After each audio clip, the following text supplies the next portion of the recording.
welcome everybody to my first meeting as Cahirla. And in terms of the day's business, we're going to hear an oral briefing from the Fostering Network, also an oral briefing from the Department on the foster placement and foster agency regulations, and then we're going to have consideration of the SL1 for the regulations, and then there's two written briefings from the Department, and obviously correspondence. So also we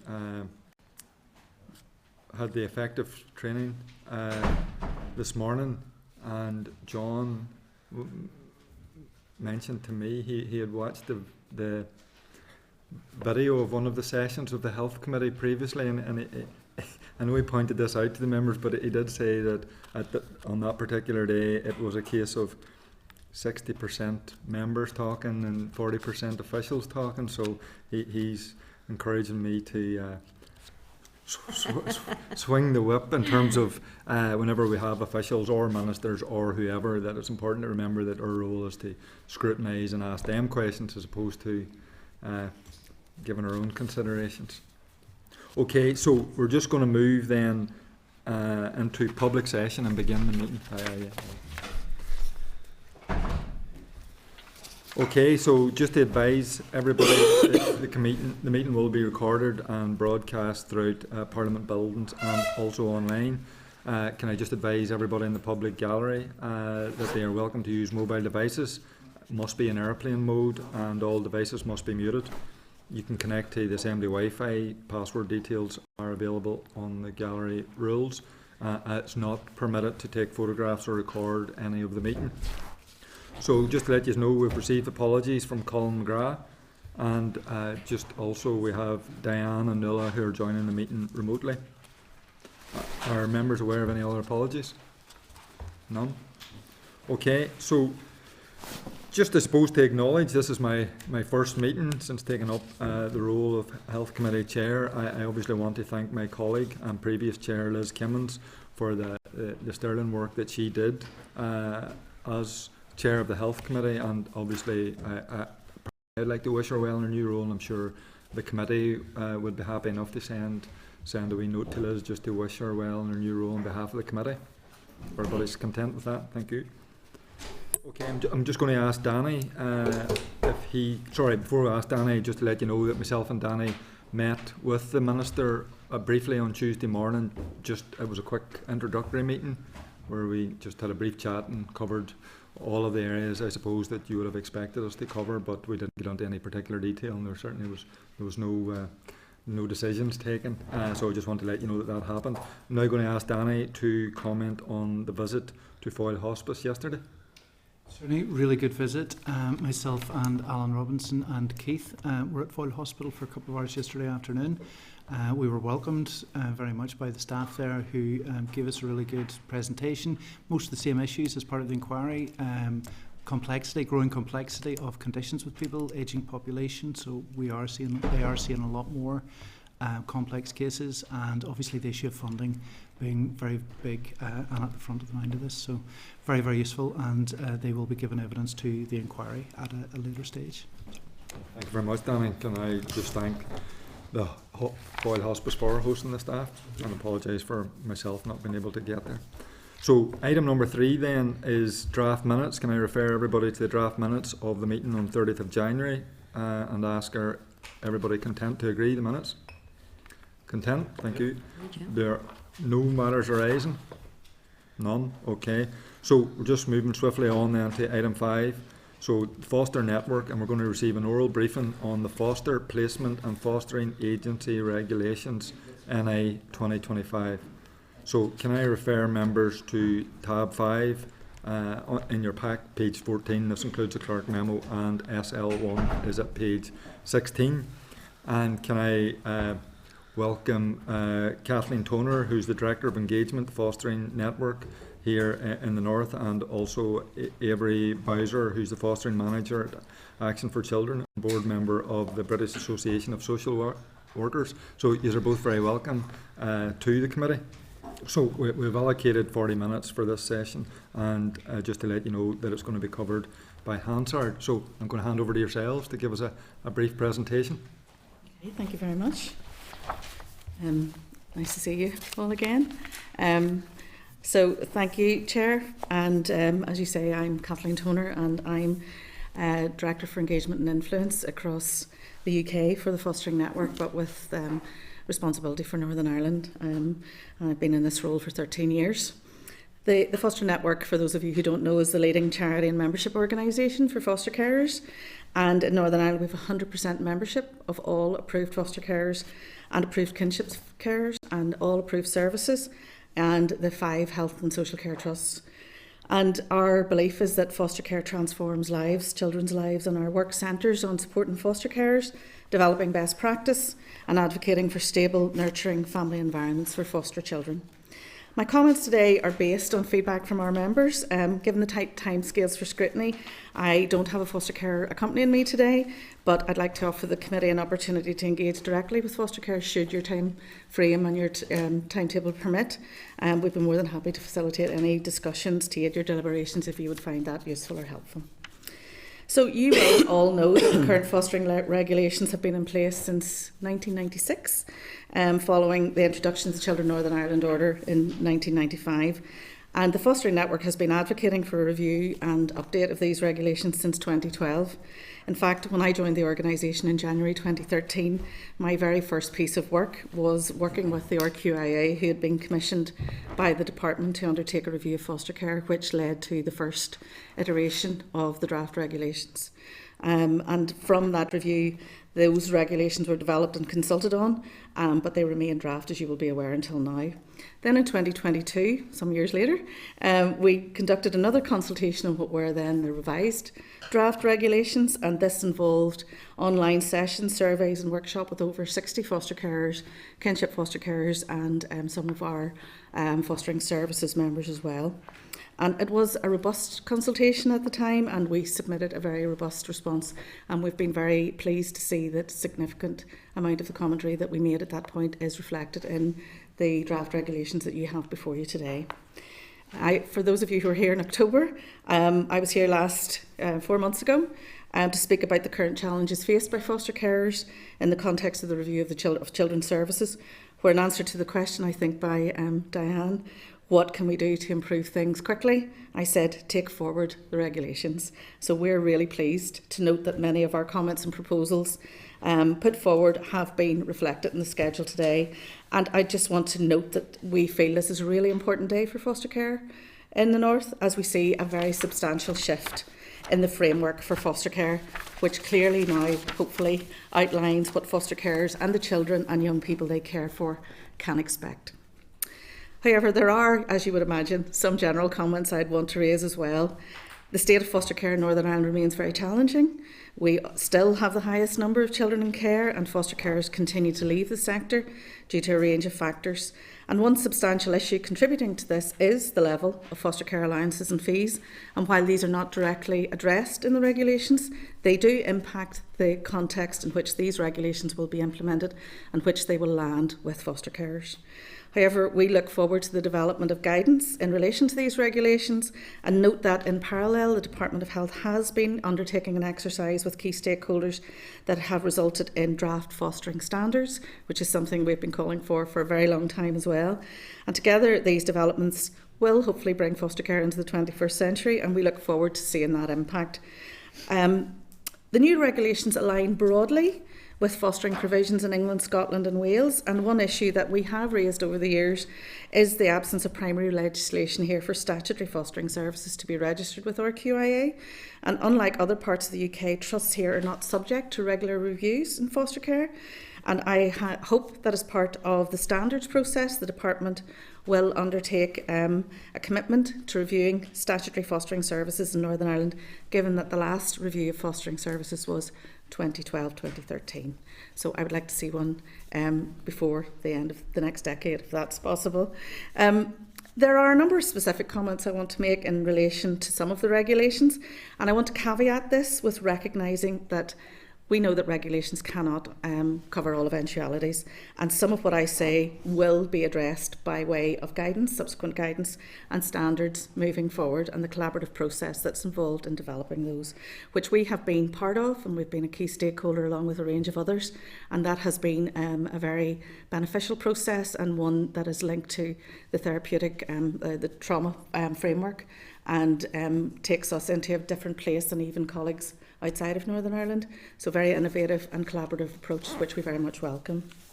So I have a few comments on some specific regulations, and it does arise from some of the comments that have been made to us by our foster care members.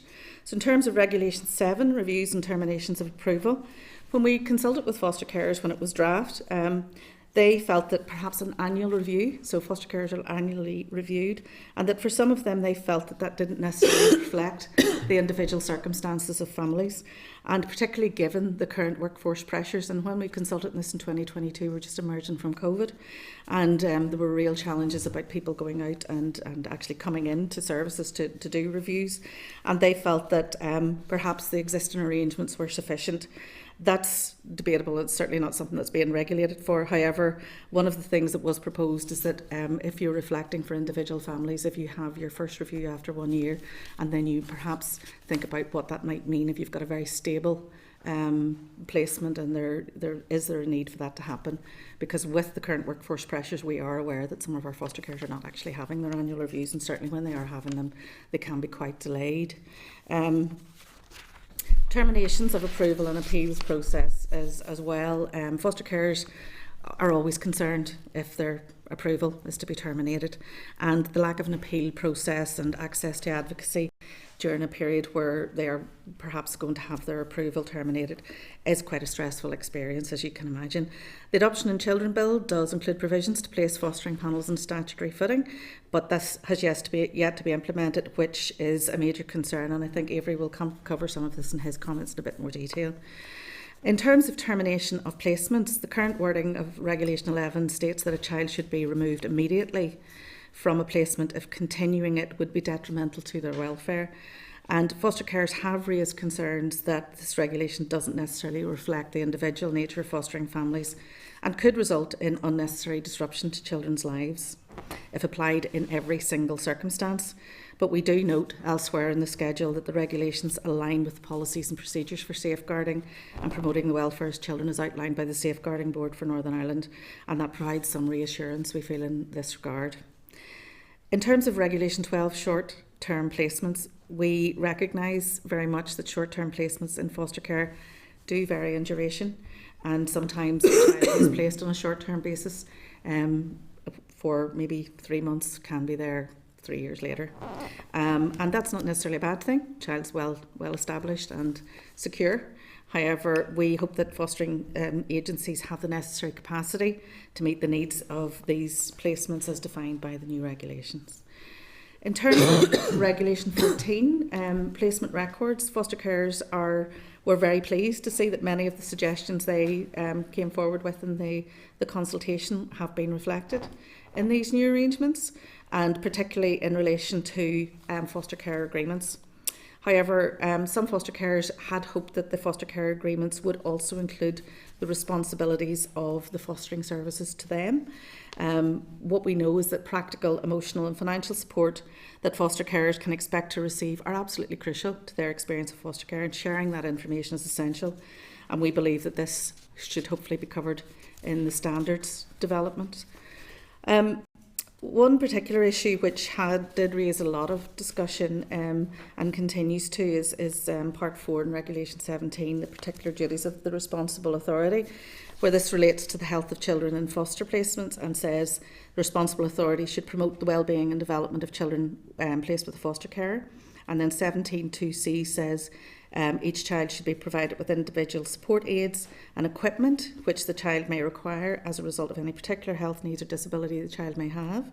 And then 17.3 goes on to relate to education and says the responsible authority shall promote the well-being and development of children, particularly in relation to educational achievement and attainment, which we're very pleased to see in regulations. But we want to note that we feel that it's important to ensure that adequate resources are made available for these particular regulations to be effective, and there should be clarity as to how such resources are accessed and paid for. One foster carer did comment to us previously that it should be clear that it is for the authority to provide both financially and practically the items listed, or at least ensure that they have provisions in place to ensure that foster carers can access this, and that the cost of this shouldn't at any point be transferred to a foster carer. And Regulation 18, you'll note I haven't gone through every single one of them, and that's because we are broadly welcome the regulations. But Regulation 18, support training and information for foster carers or foster parents. While we welcome the detailed provisions for training and support, foster carers always express concern about current training programmes, and they can find that the training doesn't necessarily meet their evolving needs, and there are calls for better consistency in training across the sector. Again, it is absolutely crucial to ensure that the necessary resources are available to deliver this support effectively, and it doesn't have to necessarily be delivered by one of the statutory agencies. So in conclusion, while it has taken 13 years to get from the last review to this point, moving forward, we feel this is a really positive movement, that it is essential that we establish, we feel, a clear timetable for regular reviews of all fostering services across the North. And we also need to ensure that sufficient resources are allocated to support the implementation of these regulations, particularly when it comes to provision of health and educational services for children in care. And as an organisation, we remain committed to supporting foster carers and ensuring that the children they look after have the best opportunities to thrive. And we also look forward to continuing to work with the committee and colleagues across the statutory and independent sector to ensure the successful implementation of these regulations and to advocate for the necessary resources to make them truly effective. Thank you for your time and consideration, and I'd be happy to answer any questions you might have. Okay. Avery, you go to say? Thank you. Good afternoon, everybody, and thanks for the opportunity to come and give evidence this afternoon. I'm Avery Bowser. I'm Fostering Services Manager at Action for Children and responsible for our fostering service in Northern Ireland.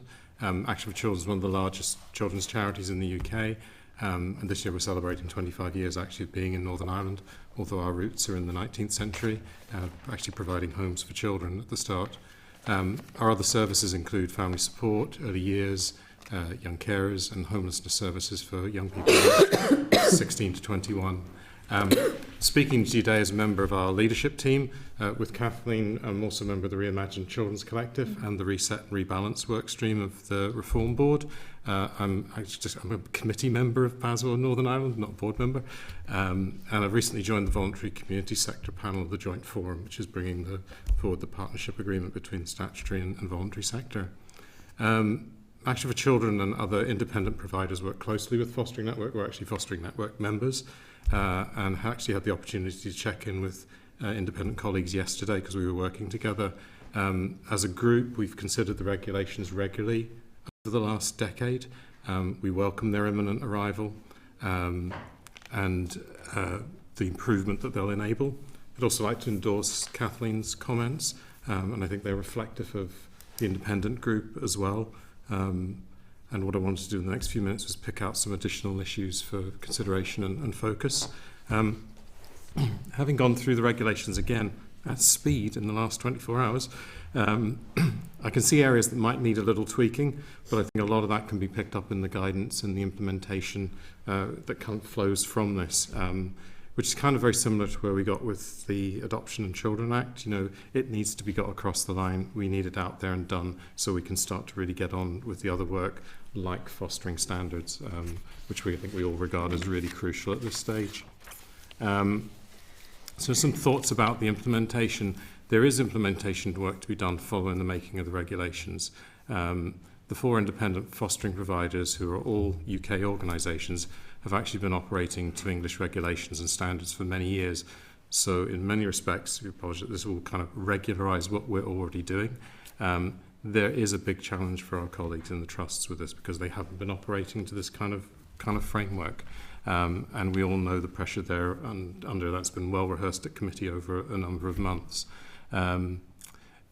Implementation will be aided by statutory and independent providers working closely together, and the independent providers have a lot of experience to offer our trust colleagues in the implementation of regulations and standards. So for instance, the reason we were actually meeting yesterday with colleague from South East Trust to work on processes for confirming long-term fostering placements, and that was really, really productive and showed how when we work consistently together we can speed things along. And in that respect, I think it's also important to give credit to the department, who have worked collaboratively with us all over a long time. There's been delays in getting here for lots of reasons, again, that we're all familiar with. But there's been good communication, and there's been a lot of co-working on the standards, which has been really, really useful. Again, like Kathleen, just to pick out a few areas from the actual regulations, particularly Part 6. Really like to welcome the clarity that it brings to meeting the needs of children in care. As with the Adoption and Children Act, we need to lean into the fact on education that trusts can't produce those outcomes on their own. And it is kind of a weakness of our legislative and government arrangements that we tend to legislate in silo. There's a really, there's not a similar ask on education to deliver that. So I think we need to bear that in mind as we go forward. Again, getting very detailed, Regulation 26(6)A in relation to making complaints. When I was reading that again, I just felt it was really important to emphasise the work of VOIPEC. They are absolutely essential to that being a living, breathing regulation. Their independence and their advocacy is important for us as an independent provider, but also for trusts in seeing that children get a proper process with that. Regulation 40, it's a small practical point in terms of financial position, and I'm kind of familiar with this with registration in Sure Start and working with supporting people. There'll need to be some nuance in the way those are actually delivered, because organisations of very different sizes, and how you ensure, if you took the regulation as it is, it's a bit of a blunt instrument. Schedule 1 points out the need to kind of sort out what we're doing with commissioning and procurement. We clearly need framing contractual arrangements for the independent group. Now we have that with the Western Health and Social Care Trust, and then we go on to make specific agreements for each child. That's the only trust we have with that. And I suppose with my joint forum hat on, I can see it's a big area of work with the voluntary sector and statutory side, and it's embedded in that piece there. And just a small, again in Schedule 1, 2, brackets 4, there's a thing about children's records there. I think there's a GDPR point in there that we need to, it kind of sounds like you're going to hand children's records back at the end of a placement. I don't think that's actually the way it will work in practice. I think certainly independent agencies will need to hold on to those records for their own scrutiny, and if they're asked for records, through inquiries and stuff like that at a later point. As Kathleen pointed out, the regulations are a welcome start, but there's lots of things still to be done in fostering: review mechanisms, making representations, approval process, role and structure of panels. I think that's there's an awful lot implied here, and it's not worked out, and we haven't got common understanding across trust and independent providers of how we do that. And role things like agency decision makers, and a big one for foster care is fees and allowances. And it isn't answer to the challenges and recommendations laid out in the Jones Review. There's a whole other world of things out there to sort out.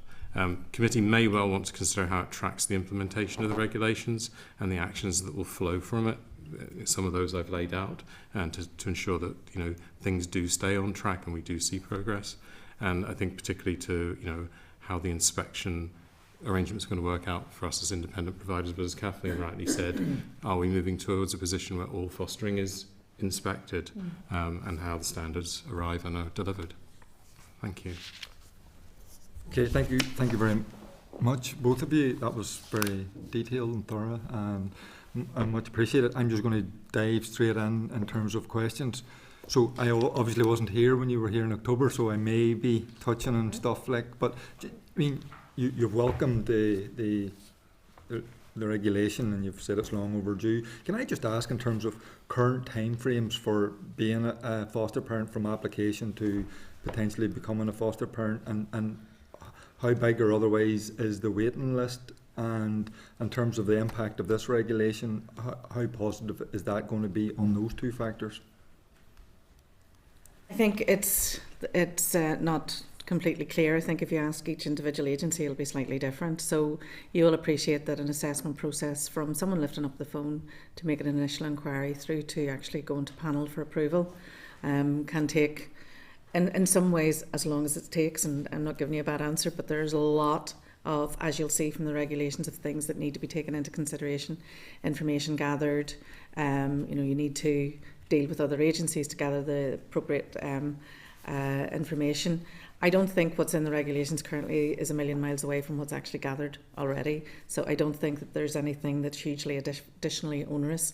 I think the challenge that we have at the moment is actually to get people to lift up that phone and make the call in the first place, and to make sure that we have resources available within our services to be able to respond to that and to follow it through. So in terms of what it says about this is what the approval process should be, that I think is just confirming what people already want to do.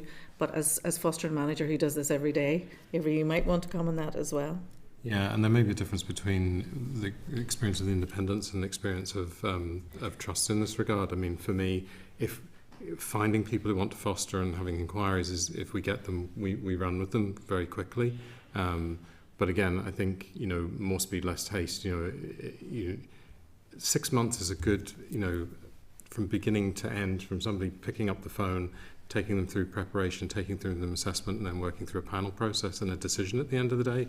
That's pretty good going. You can do it quicker, but I know from experience, the quicker you go, sometimes you don't get a good result at the end of the day.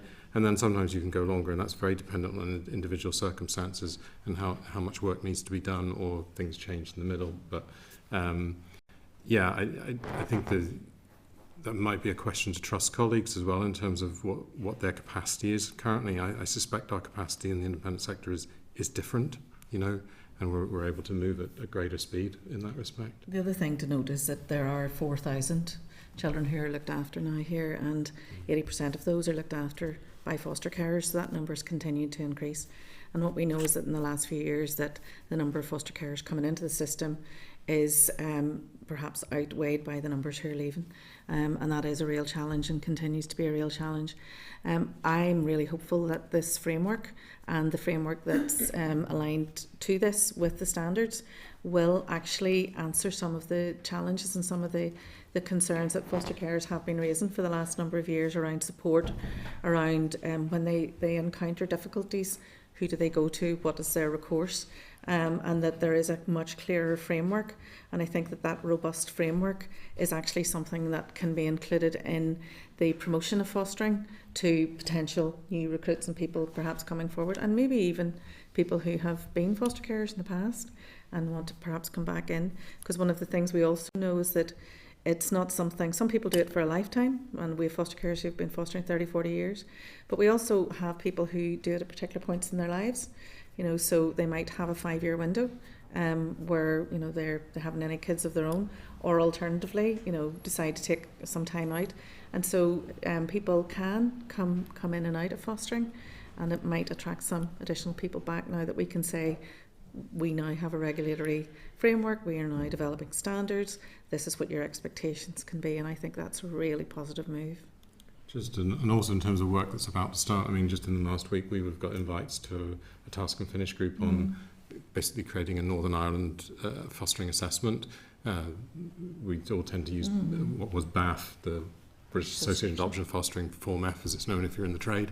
But again, we've never really settled in Northern Ireland between trusts and all the independent providers. Are we using this form of it, or are we doing that way? Again, that's a very positive thing, and I suppose the independent group particularly have been asking for years and years to kind of, can we come to the table, because we want to be helpful, and I think you're seeing more of that. And I think that collaboration. And again, because we're all in part of organisations that have been working to Ofsted regulation and regulation in Wales and Scotland, we've had to absorb that. So our organisations tend to make that our organisational standard. So this isn't a big jump for us.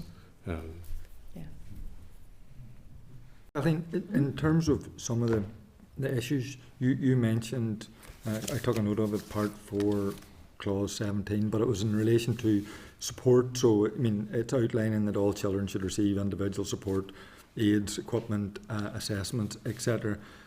And you quite rightly talked about resources need to follow. So can I ask, first of all, are those assessments of need currently happening? Assessment of need is something, you know, that every child should have, and obviously what's determined in their care plan and what the expectations are should be noted there. I think one of the challenges is around how that's delivered. So if I can give you an example in terms of education, we have a service called Fostering Attainment and Achievement, which we've had since 2006 in various iterations, that provides educational supports to children and young people, but also to their foster carers. And we, the subtext of that is foster carers as primary educators, and so we do a wide range of training and information and advice. We have a huge summer programme for children and young people in foster care, and we make a range of resources available to them, including computers and tuition and a whole range of things. And so we do that, but it's only a small, you know, part of what's being done there. It needs to be a whole range of agencies do it. But in terms of, say, our resource, we this year, we got this contract in 2018, the newest contract, and we had a small increase of 4.5% this year. That's the first uplift we've had since 2018, during which time the number of children who've come into care has really significantly increased.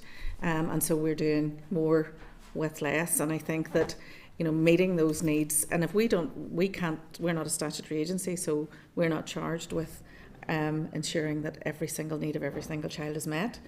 But there are different ways in which those can be met, and sometimes it is through the third sector, sometimes it's through education, as Avery said earlier. And so we need to make sure that we do have the resources available to be able to meet those needs, and particularly then in health as well. You know, some of the challenges that we are very well aware of in terms of the health system at the minute, and we need to make sure that children and young people can access that, and that is about resource, and also about waiting lists, and, you know, and some very difficult decisions that are having to be taken by those that hold the purse strings. But if it's in a child's plan that this is what they need, then it's imperative that that's resourced. Just for me to be clear, what's been asked for is currently happening, but it's going to be expanded upon, and the resources are going to be greater than you currently have. Well, I would sincerely hope that there are resources available to make sure that this can be implemented, to ensure that the needs of every single child in terms of health and education, as outlined here, are met. In terms of the emergencies, because when I was reading, it's saying robust assessments and approval of prospective foster parents, which must be carried out with the exception of emergencies. So, I mean, I'm making the assumption that in those circumstances, the child's going to another family member or something like that. Maybe if I could just have a bit of detail, like what would constitute an emergency, where would the child go to, and then in terms of the length of time, from it's increasing from 12 to 16 weeks with regard to the assessment. So a bit detail of, I mean, how important that expansion in terms of 4 weeks is in the process. Let Avery answer some of that, but I think initially emergency placements are exactly that, you know, where something happens and a child has to be removed and taken to a place of safety, and sometimes it is the family, sometimes there can be, you know, there may be a family member available who can actually step up and look after that child, but there's checks and balances and assessments done at that point. We do have foster carers across all of the providers who specialise is the wrong word, but who you know, do emergency placements for children in those circumstances, and you know, that could be the middle of the night, and that they will have the experience of dealing with that. I often think of one particular foster carer I can think of who has a small holding, and you know, when children are brought to that particular foster care for an emergency placement, you know, there's ducks and hens, and there's dogs and cats, and there's all sorts of things, and for a child who's experienced a real trauma, that can be a very comforting place to be, insofar as you can provide comfort in that traumatic experience. But certainly that's what you're talking about in terms of an emergency, as opposed to a planned set of circumstances where you know that perhaps children are going to be removed. Quite often it's, you know, a combination of all of the above, and obviously in an emergency situation what you would like to do is just provide a quick you know, place of safety for that child, and ensure then that you go into a planned process to make sure that they can be matched with someone, and that they can have maybe a more stable set of circumstances moving forward.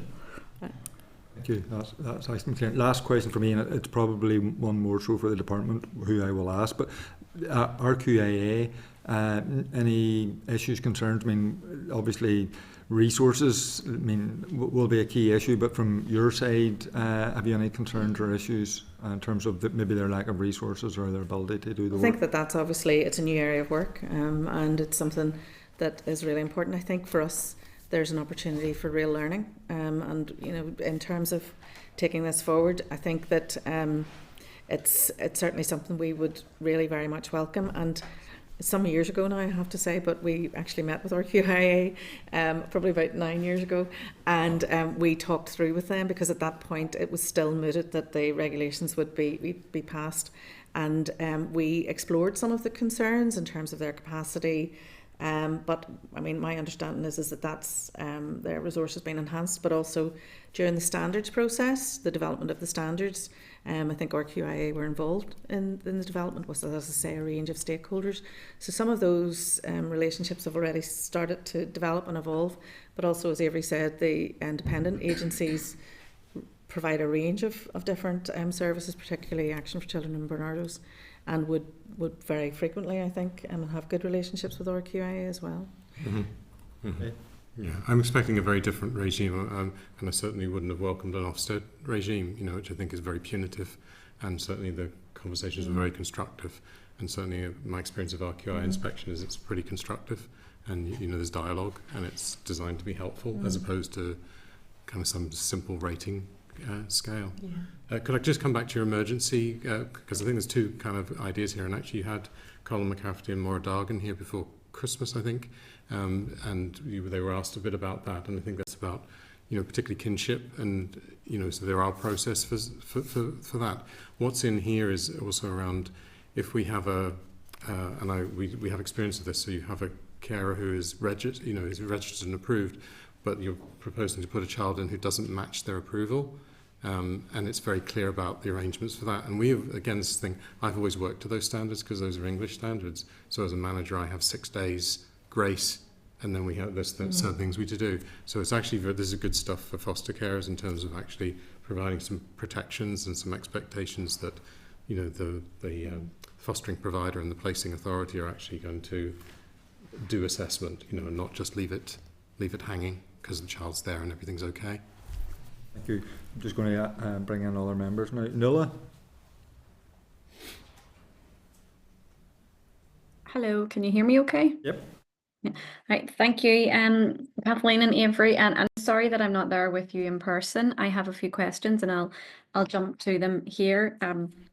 Ongoing from what Philip was asking regarding the duties of the authority, I think that was it Regulation 17 maybe you'd said, and I then was a bit unclear if you could make it perhaps clear it up for me regarding the adequate resources. I know, Kathleen, you had said that, you know, you make those resources available if they're in the child's care plan.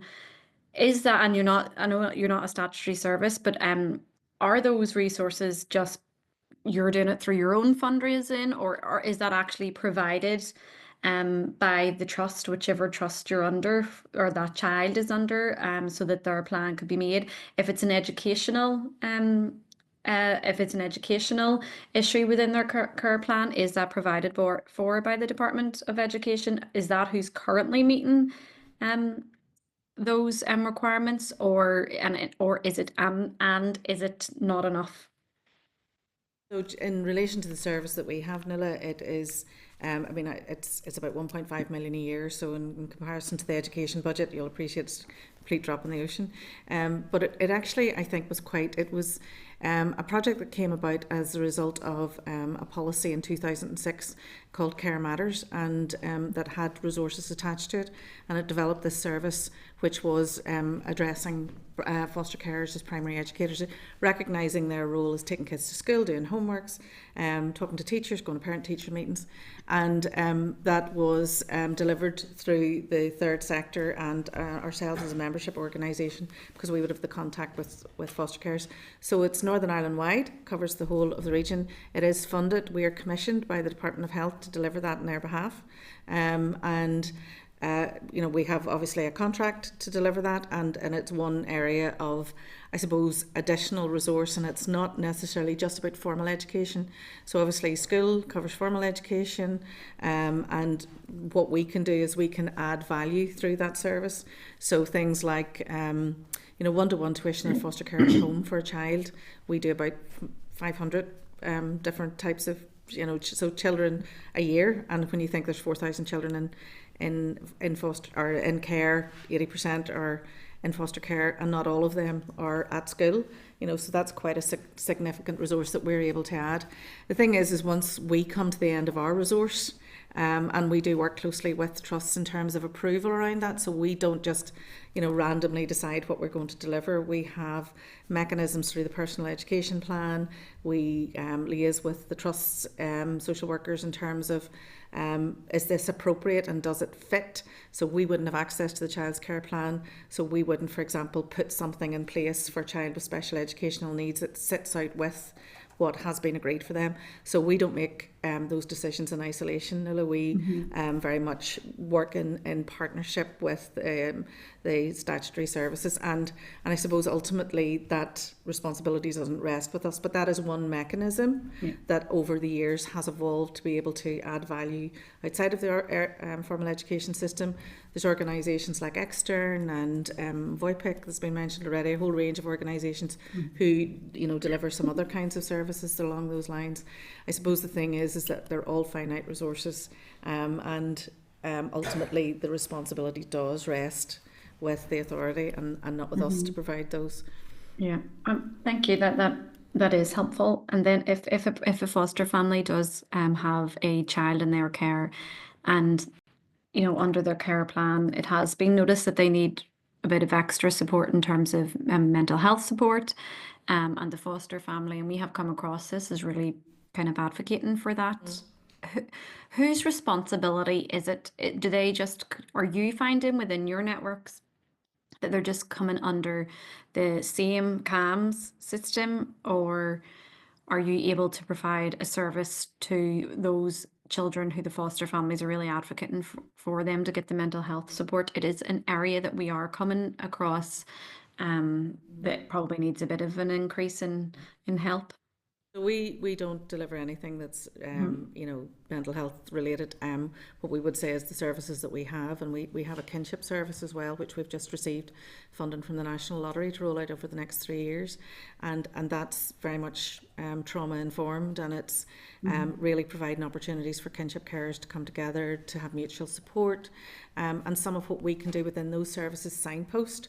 But it would go back to the child social worker really, and those circumstances would be the primary person that would be looking after that child's needs, and then obviously making referrals as appropriate to various other services, which we do know are under pressure. I suppose one of the things that this regulation also says is it talks about equipment or various things in terms of mental health as well.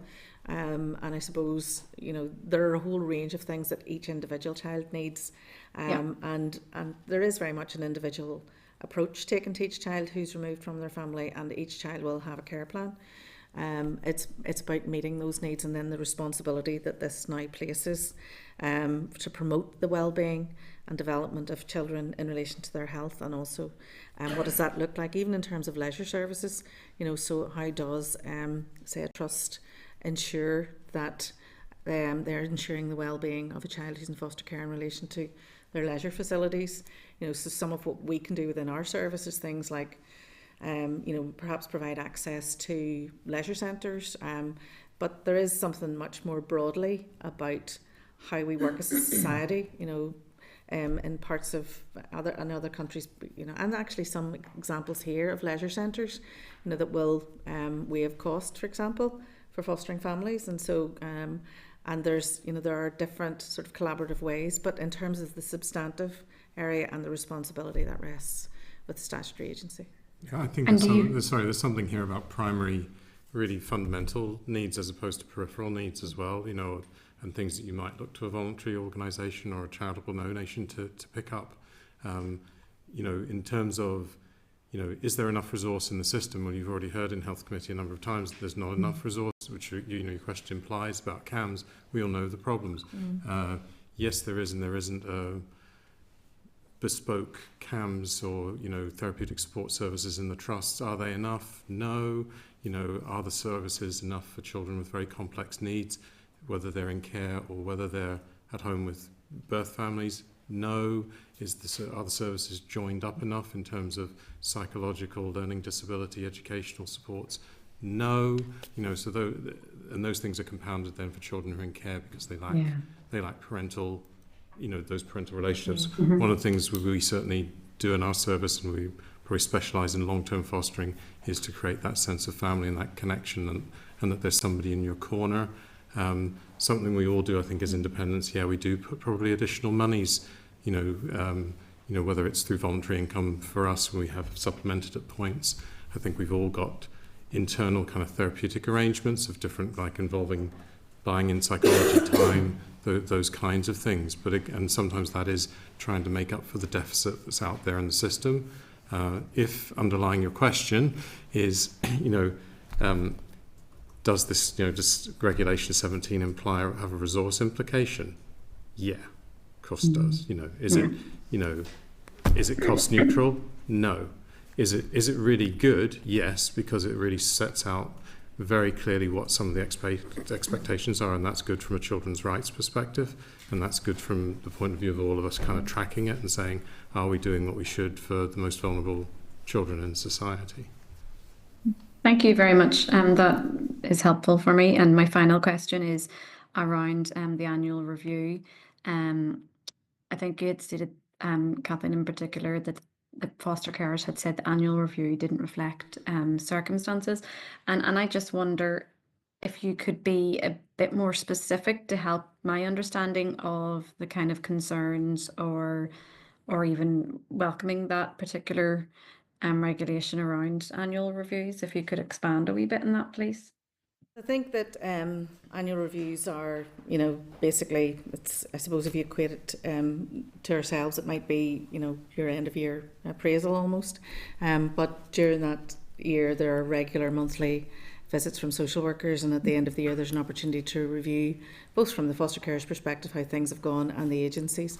And certainly, my understanding of it is that people often find, again, it depends on how it's done, Nuala, in many respects. So people can find that very, very helpful. They can find it to be a learning opportunity. They can find that it really develops their relationship with their service. I think that the consultation that we did was emergent from COVID, and people were finding that sometimes those things weren't happening, and so there was a bit of a loss. And I think there was also a sense of, well, if we've got on fine in a sense without you. I think we recognise organisationally that annual reviews are really crucially important. They are that touch point every year. And we think that the standards development will actually help in terms of that implementation and thinking through, well, what should they look like? Where can a foster carer be involved? How can they perhaps contribute more consistently to them as well? But I certainly think that in terms of the consultation that we did, while there were a number of people who felt that this didn't necessarily reflect their lived experience and their family lives, there is a very strong argument to have those done annually and to have them reflected in regulations. But I think standards might enable us to practically implement it slightly differently where appropriate. I think it also reflects maybe experience of quality of annual review. It maybe also reflects pressures in the trust of not having sufficient social workers to do reviews to a quality that you would expect. We do annual reviews. I review them as an important part of what we do. I think they're a very positive experience for carers. We also bring our, on the first review after approval, we bring that carer back to our panel, which is generally a very positive experience. It's also a good quality assurance mechanism on both sides, because it's actually protection to foster carers. And we review them annually, and every third year we bring them back to panel again, which again is another way of providing quality assurance. Our panels are made up, are independently chaired, and the majority of the members are independent, which is also another mechanism, I think, for promoting accountability and protection for foster carers. Thank you very much. That is very helpful, and thank you for the presentation today. We'll have more questions for the department then following on from this. Okay, Linda? Thank you, Chair, and thank you to both of you for your presentations. And Kathleen, a bit like yourself, have been hearing about these regulations for over 10 years. Yeah. So just my question is just, if an applicant foster parent fails the approval process with one fostering agency, is that information shared? Is there a process? And if so, who with, and what is the process?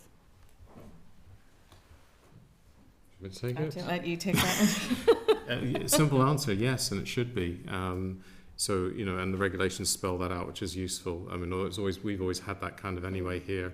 Yeah, so if you've failed with one and you go to a new provider, that's one of the things you will be asking is, you know, have you applied anywhere else?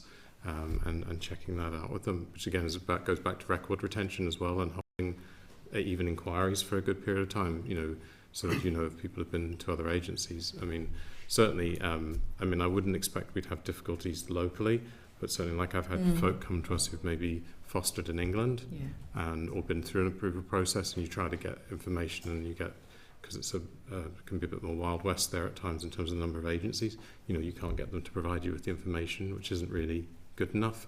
But certainly locally we exchange information. You know, if people have either been with a provider before, have been through a full approval process, have not been fully through it, you know, you would get feedback, and that would be part of that assessment process going forward. I think one of the challenges, Linda, is that organisationally, obviously we're a UK-wide organisation, and one of the things that we have looked at and have recommended in the children's review, the review of care in England, has been the development of a register of foster carers, and there is reference to a register in here, but it actually isn't the same context. So it talks about each agency having a register of the foster carers so that they have up-to-date information. But when we're talking about a register, we're looking more at something that that makes your foster care registration portable, and that there would be somewhere where you could go and ensure that a foster carer's you know, is approved, and that there, and particularly I suppose there's 10 times, 20 times more foster carers in England than we have here, and moving can be a challenge, and it can present some difficulties for the foster care, but also challenges around safeguarding. So we have advocated very strongly for a register along the lines of perhaps you know, NISC, in the way that NISC would register people, and that does present some challenges. I suppose the thing for foster carers is often about that information that's held about them, and you know, it's very, you've recognised, Chair, you know, some of the detailed information that's required to be held, you know, things about your personality, about your family, and that information is highly sensitive. And so I think foster carers, the key to this is ensuring that they feel confident, that the arrangements are in place that are there to protect them, and that information is only being shared with their permission if they're moving on to another agency, because obviously it is highly confidential information. So I suppose for clarity then, it really is if the person voluntarily discloses that they have applied to another. So for example, if I applied to one agency who rejected my application, and I went to another agency and they said, have you been a foster carer before, have you applied? And I said no, they won't know. Is that right? Much, yeah. So I suppose the question I was asking was, is there a process? There's actually not a process whereby, so that's what you're talking about. Where the register would come into. Who would own that register? Well, I think one of the things is that I think it would be open for discussion, Linda, to be honest. I think certainly you'd want an external body potentially to look at that, and in England that makes sense, but in Northern Ireland maybe it doesn't, you know, given the size. And you know, I think certainly we've had conversations some years ago around this, and I think that it's some way off probably for us. They're very close to development in Wales, I understand, at the minute, with an external body that they will actually establish. But I think that we could look at mechanisms that we could create ourselves around this in Northern Ireland, that it would, where it would be held, and it might be within an existing body, for example. But there's a bit about what does portability mean in that. Yeah. Does that mean you then have to accept a person just because they're somehow like they've been approved, like a social worker is registered, and you move from one, and that doesn't quite work because and again, there's two things that are true at the same time here. So you've got you know, somebody may not be suitable to foster, and maybe going around various agencies to see if they can get in the door, and you want to protect against that. But equally, and I've got carers currently who had a bad experience with another agency, maybe the person who was doing the assessment, and they've come to us, and we know that, and they've told us, and we've looked at it, and we've assessed them, and they've gone on to be great carers, so that, that's, those two things are true at the same time, and that's the kind of grey of what you're doing in this area. I understand where your question's coming from in terms of like a check. One of the things you're doing though is like, a fostering assessment can't be about self-report only, so you will be looking for other referees, and somebody will, a close family member will say, or might say, oh, they went to foster before, and you can't it's very hard to get into a fostering assessment and not kind of let on that it's not a 5-minute process. We spend weeks and weeks with people, and it is, you look quite a lot of depth in people's lives. The other thing is that we have what's called a transfer protocol, and we have had it for quite some time as a kind of a voluntary protocol, that if someone was with one trust and moved and wanted to go to another, there is a sort of a protocol around in terms of what that looks like and how you might do that. But it is a voluntary one, but it's one that the Foster Network evolved many years ago, and we have various iterations of it in the different countries, and it has been updated at various times. But that is another mechanism that people don't just go move around, but because there is a process. And also one of the things about being in a small country is quite often, as Avery says, once you're gathering that information, you will also have to have additional checks put in place. You wouldn't just suddenly accept all the information. If somebody's approached their local trust previously, foster on the local authority check, as it's called, that will come back. They'll say, oh, we know them because they applied to foster with us, But yeah, there is, I can see where the holes are, but that's also why you're quite thorough because of that. Yeah, no, thank you. I appreciate it, and I may come back to you on that. Okay, just for a further conversation, or to get my head around. Just another quick question. So, in terms of the new regulations, it places a lot of responsibility on registered providers, obviously around procedures for missing children, foster parent training, complaints handling, and children's guidelines. So, without standardised guidelines, how do we ensure that there's no differentiation, so that we're getting uniformity across all of the different? That's where standards come into place. So that's what I'm saying. So at the minute, is that happening? So we don't have standards at the moment. They're in development. But it's not happening. I understand. There's I know what you're saying with the standards, but there's nothing to gauge it against. So, and the standards will ensure that is uniformity right across. You're and I think think of this as the end of the beginning, and standards alone won't deliver. There'll be lots of other little bits of area where we need to start developing Northern Ireland guidance. We're working off 95 volume 3, which is next to useless now. We have pretty good kind of understanding across the agencies of what we do, and this is about really starting to codify it properly, and this this is why getting this moving is really important, because the standards are well worked on and they're nearly ready to roll. But there'll be other things as well, like panels. That's a whole topic in its own right, and I suppose that was my pitch. We really need to get into the habit of all working together and not have like a trust conversation over here. And certainly the thing that's been reflected in here, not 5 trusts doing 5 different things, that we really do have, proper regional stuff that sits below this. I tell you, fostering is incredibly complicated. There's so many moving parts, and that's why it needs to be regulated as well. So. That's really good, Chair. Thank you, and I appreciate that point. I think you're dead right. That is exactly why it needs to be regulated, which is why it should happen years ago. But thank you. Thanks, Chair. Thank you, Chair. Thank you very much for that. You seem very happy with the regulations and the fact that there are going to be regulations. So, that's... I'm not just saying that because my colleagues are behind me. Very encouraging to hear, and certainly, the regulations should be there. You'd mentioned that you'd had consultation with, I think, 60 foster carers. Do you feel there was a good level of co-production involved in this? In the development of the regulations? It's been quite a long time that they've been ongoing, and I suppose there's been lots of conversations and discussions, and that was very specifically related to the new draft regulations. So obviously the regulations were devised about 2014, and then because they had sat for quite a long time, the department decided to do a review, and there was a review done which updated them, and then wanted to do a short consultation. But what I would say is that there's been a lot of activity over the last maybe 3 to 4 years. We've had consultation around the Adoption and Children Act. We've had consultation recently around a whole range of factors. We have done consultation recently. My colleague Nikki, who's here today, has led on a consultation on the standards. And we've worked with colleagues in Department of Health really closely in doing that.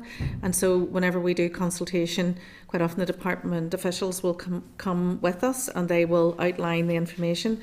So we actually had 60 people in various rooms, but the information is, I suppose, iterative. It gathers momentum, and one of the things that I think the Children's Services Review did was we did quite a substantial piece of work in terms of that, where we consulted really widely with our foster carers, and some of the comments I've made today are based on that.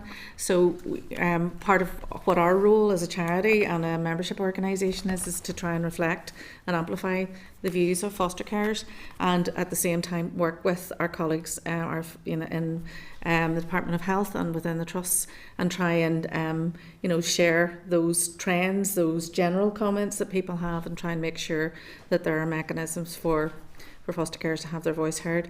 I am conscious today that I don't have a foster carer with me, and that's why, and I'm very conscious that it's really important for you folk to hear the voices of foster carers, but it's something that's absolutely central to what our vision is, to make sure that we understand what the views of a whole range of people who are involved. So, and foster carers are not a generic group. They're very different. There's almost as many different foster carers. Although what we do know is we do know some of the general characteristics that attract them to fostering.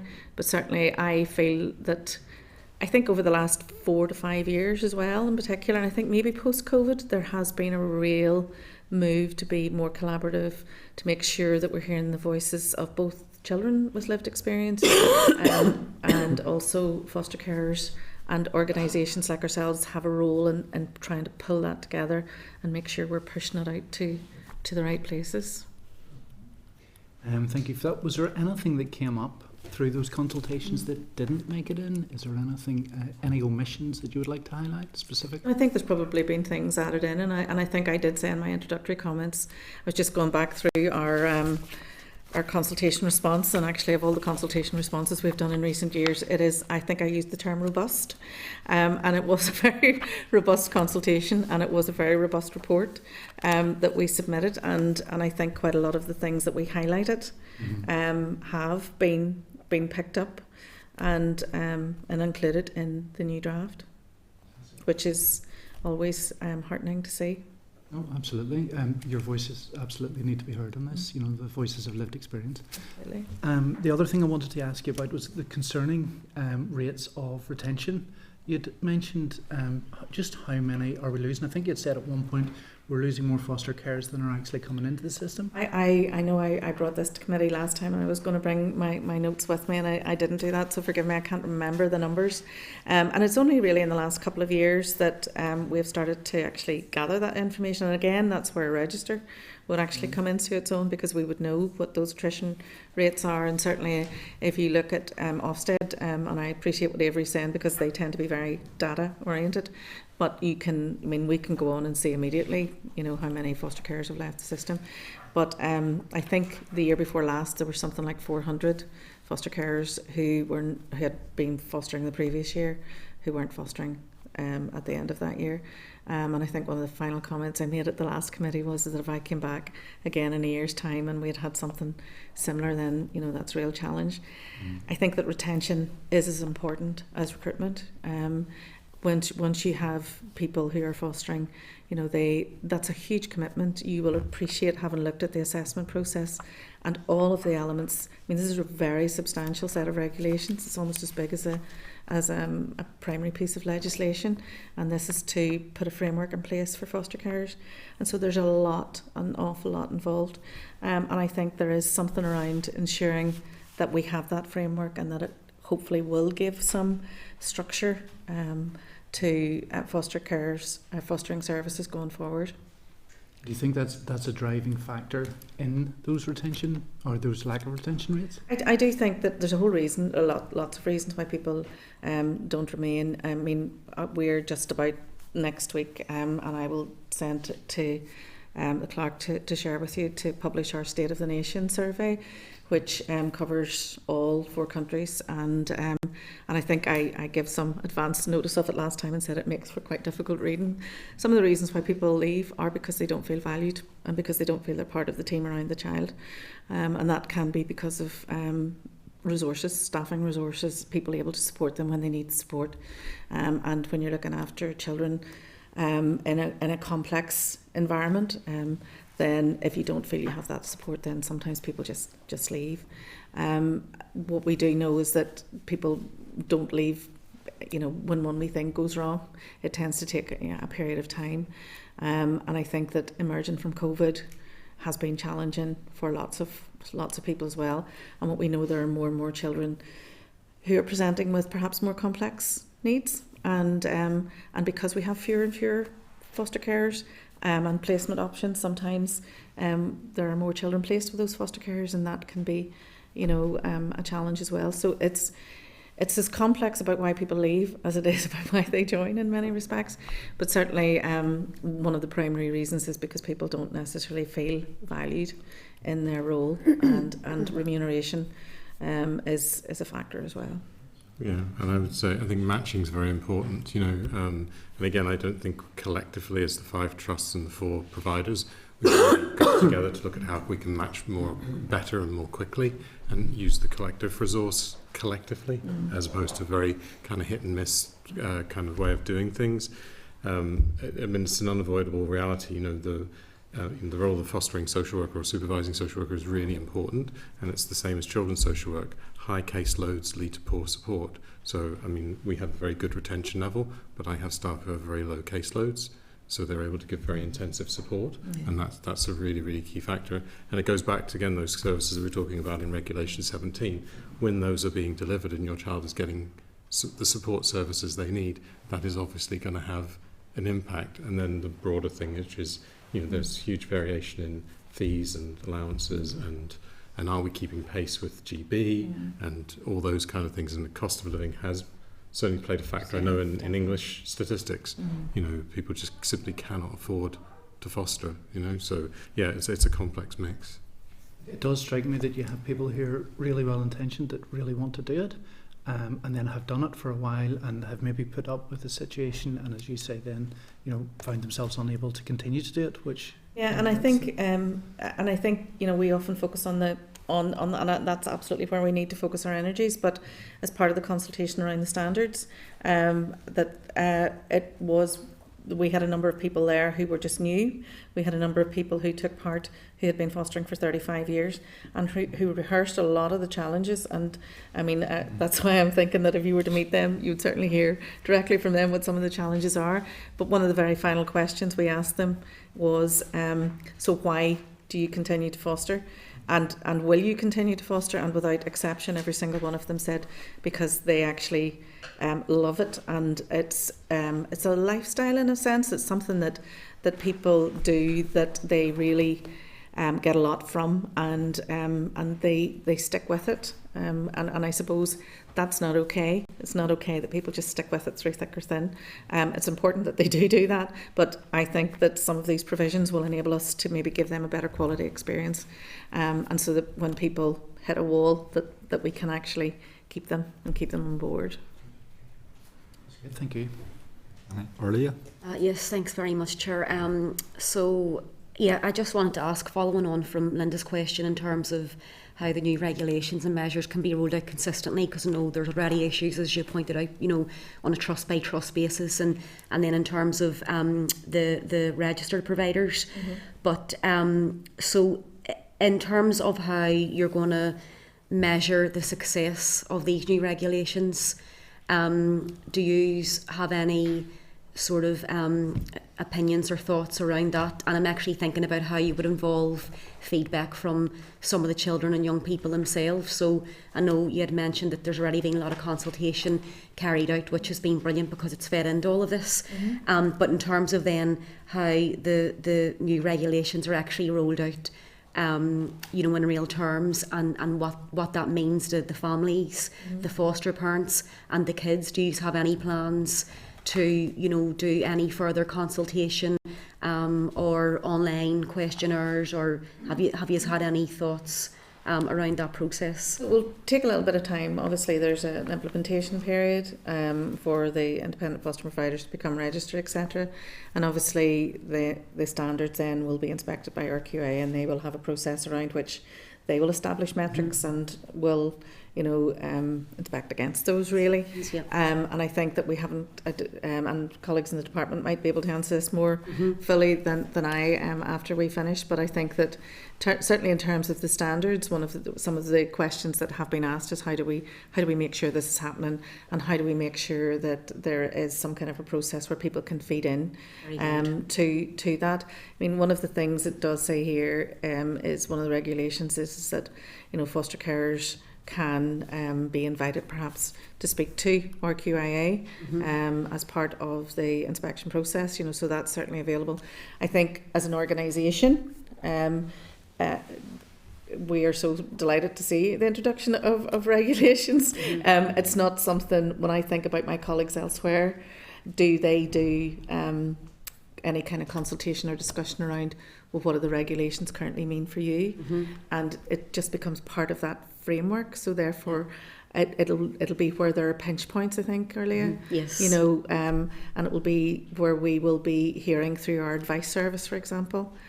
So we have a Northern Ireland Advice Service. We also have a legal insurance scheme, and also we have regular, you know, a whole variety of different ways of communicating with our foster carers and our members generally.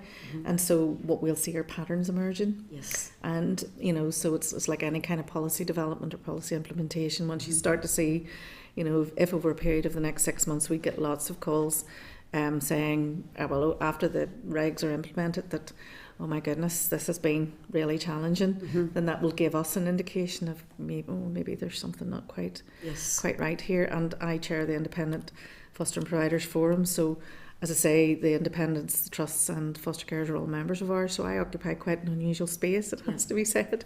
And so we are gathering information from a variety, you know, of different places. So, and I also think that surveys have been a really helpful way. Our State of the Nation survey has given us a huge amount of very rich data, and so we know what the challenges are going forward over the next period as well, and we'll now start to look at what else we'll put in place, you know, to gather information over the next time. So it's a very long-winded answer. That's great. No, that was very informative. Thanks very much. And just finally and quickly, in terms of the challenges for the trust that you foresee, could you elaborate a wee bit on that?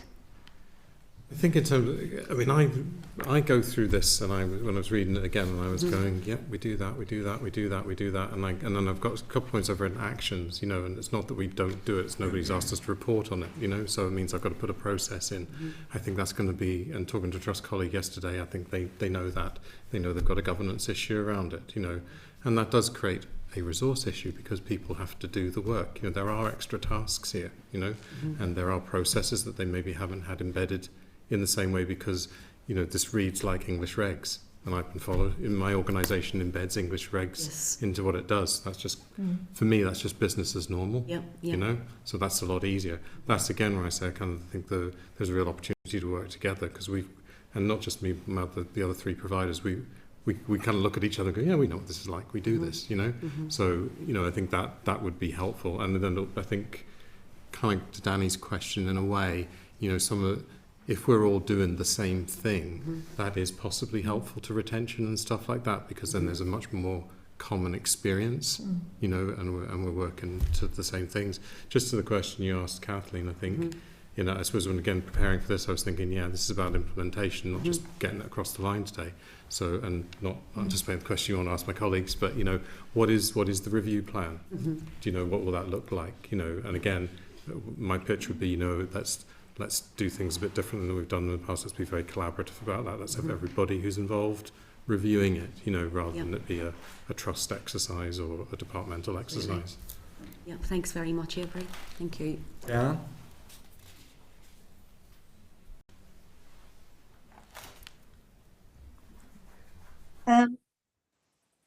Can you hear me? Yeah. Yep.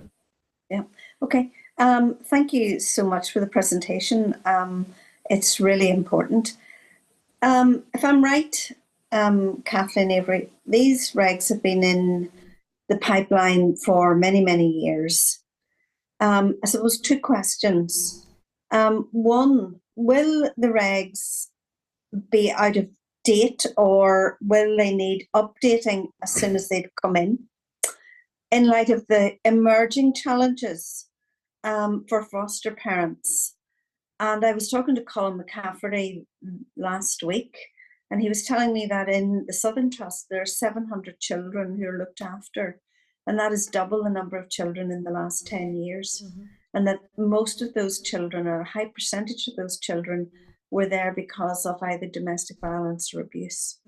It is shocking statistics, and they are really challenging scenarios for foster parents. So will the regs be out of date? And I understand that you're keen for a regulatory framework, happy enough with that, and I take your very sensible advice on that, and that's fine. And how much will be dependent on an effective review, and whenever that review would be held? So I think, Diana, if these were the regulations that were developed after the RQIA review in 2013, I would say no, they're not fit for purpose. But there was a further piece of work done a couple of years ago, and that was quite, it wasn't a written branch review, but it certainly, we can see substantial differences. So I think that has been updated. I think opportunities to feed into further changes are really important. But I think these don't stand alone. I think the thing for me is that we do now have our primary legislation in the Adoption and Children Act. I think standards are crucially important. For me, these were always going to trigger the development of standards, and it's been really helpful that we've had an opportunity to develop the standards in tandem in anticipation of these coming on board, because the standards are what are going to be the sort of elements of the work. And I think the other thing is developing guidance around this. So I think that guidance that will be developed as a result of the implementation of the regulations is crucially important. Looking at the guidance that was developed in Wales recently, whenever they introduced new regulations, it's really user-friendly. The style of the guidance that has been developed has been really easily understood by foster carers, by agencies, and by children and young people. So where we often go down the route of doing a separate document for children and young people, and I'm not saying that we shouldn't do that, but having looked at their guidance, it is incredibly accessible. And so I think there's something about how we take that forward. So I think what we have now is a package of measures, and I think there will be ongoing work to be done around that. So I do think they have shifted. I can certainly see significant changes from the first round of them, and I think having been involved in the development of the standards work, I mean, it was very different from other pieces of work we've been involved in. It is very child-centred. It's very much recognises the role of the foster carers. It takes on board the therapeutic frameworks that we've been developing, and it's quite Northern Ireland focused. Avery has said a couple of times that this brings us into line really with the rest of with England and Wales in particular, but the standards look a bit different because they are very much developed here, I think, and it has been very much a collaborative process. And so I think that's where we will be putting a lot of our energies in terms of what that will look like and how they might evolve. And maybe in terms of Orlea's question, that's probably where we're going to see some of the challenges. So here we have a standard for this. People's experience isn't reflecting that. I think that's a really good due diligence question in terms of the process. But if you're looking for reassurance, I think we're good. I think this is a good set of regulations. Again, it's a bit. It's where I got to with the Adoption and Children Act. You know, you don't let the perfect be the enemy of the good. Yeah. You know, and again, I think because the regulations, if there are fundamental flaws, it's much easier to come back and correct them. I suppose. I mean, I looked at nuances of wording in there, and I thought, yeah, but you might sort that in guidance.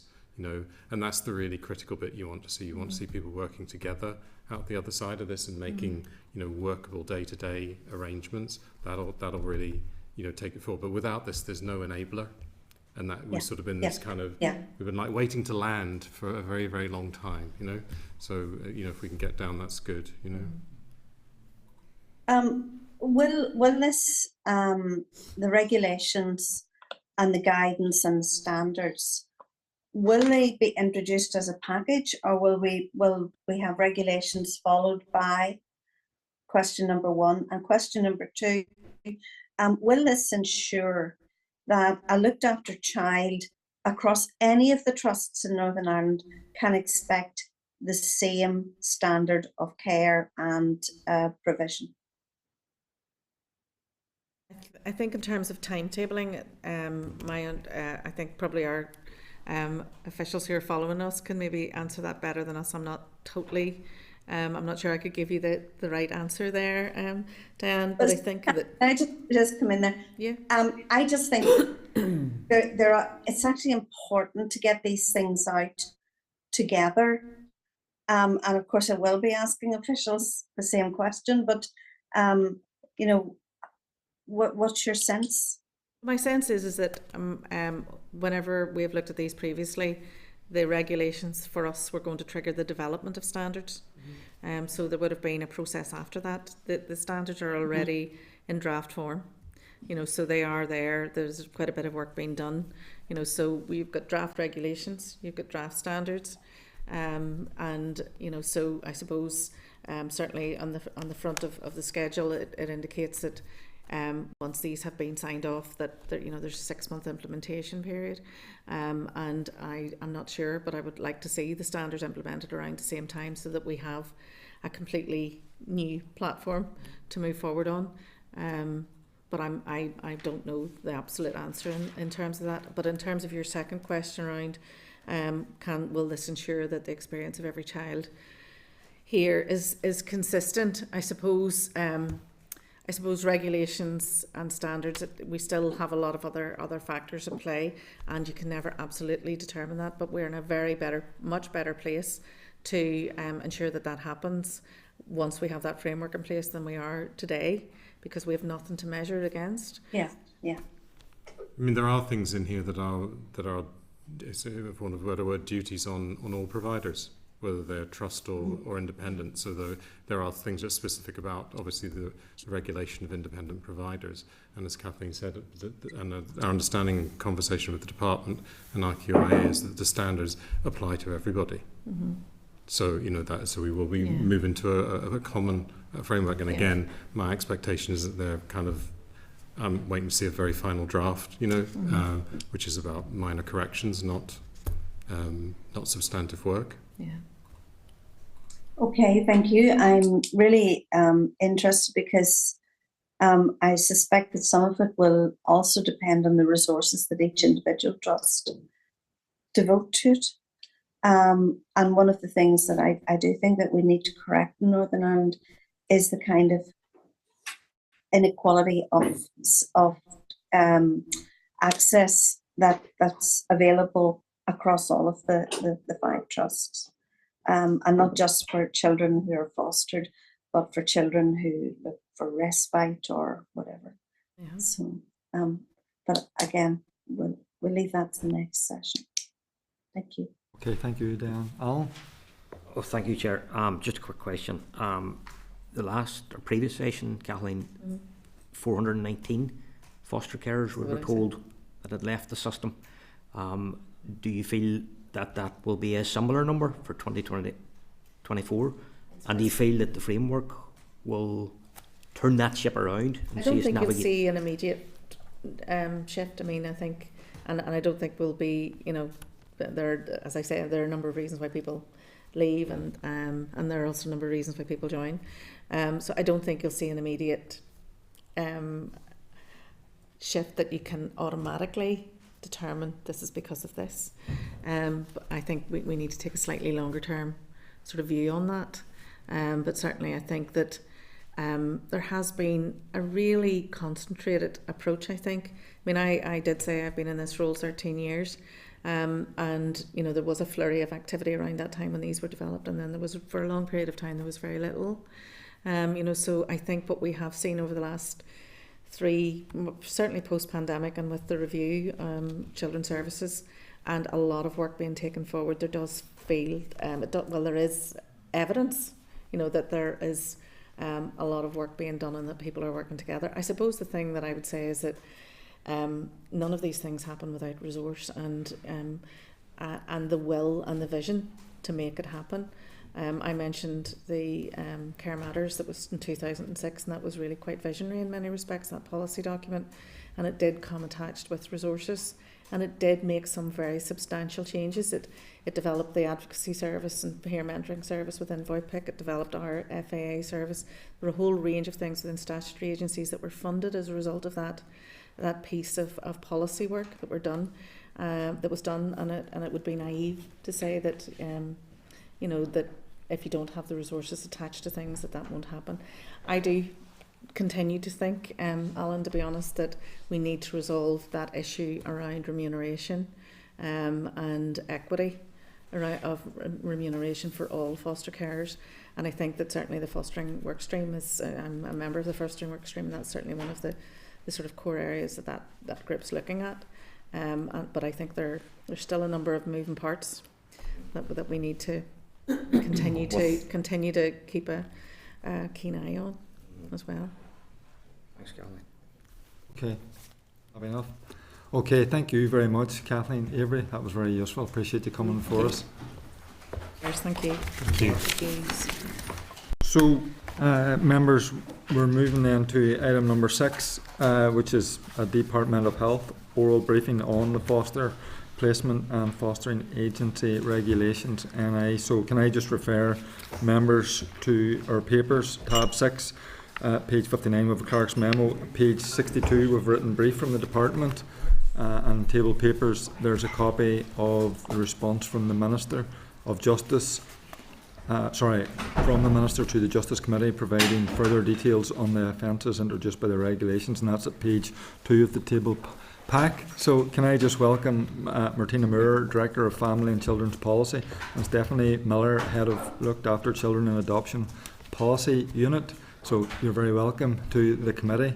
So you'll have heard the previous presentation. You'll probably anticipate some of the questions that we're likely to ask. You've provided a briefing to us. I mean, if there's anything you want to add to the written briefing. Okay, well, thank you very much. So I suppose firstly I just want to introduce myself because I too am new, as you'll know. So I've just taken over the post of Director of Family and Children's Policy in the department. I was previously in the department, but just obviously moved across. And I know for many of you will be more familiar with Eilish in this role. So I kind of just wanted to assure you from the start she hasn't gone away. So she has taken on a role of Director of Strategic Reform. So I wasn't sure if you're aware of that. So in that she'll have both the Children's Services Reform and the Adult Social Care Reform. So that's very much about allowing her to drive forward momentum in that space. And I think it's a positive move, obviously, in trying to drive forward those changes we need, while obviously then I can look after that sort of day job and the policy arena around that. So, as you say, members did get a written briefing from us in advance, so we're just going to really, focus in on some of those provisions today. Probably a lot of what you've really heard, so I'm conscious of time, so I'll just try to take you through that as fast as we can. So as has already been said, these have been in development for quite some time, first developed and consulted on in 2014, and as we know, while it was the department's intention to bring them forward at that time, there was a number of issues impacted on that. So given the passage of the time, we did carry out that further consultation, excuse me, and that was in 2022, and as I think was mentioned in the last session again, that was engagement with care experienced children, young people and foster carers through workshops, surveys and online social media. Excuse me, sorry to... So currently in Northern Ireland, in line with the 1996 regulations, foster parents, as we know, can only be approved by trusts or voluntary organisations, but not by the independent fostering agencies. So in practice, what that does is creates a delay actually for those approving independent agency foster parents, as they have to go actually through 2 assessment processes. So the new regulations have been drafted with the intention of revoking and replacing the 96. So one of the main changes, as you'll have heard, is the new regulations will allow the fostering agencies to act on behalf of the trust to approve those foster parents once they have been assessed. And really the intention of that is to streamline and shorten the assessment and approval process and make it less daunting for those who wish to apply. Also, we've heard today, as a department, we obviously have responsibility for ensuring all fostering services, both statutory and independent sector, are operating in the best interests of children in foster placements and foster parents. The HSC fostering services are subject to a framework of accountability within the department through regular accountability meetings and ongoing performance monitoring, but there's currently no mechanisms in place to provide assurances around the quality of services provided by the independents.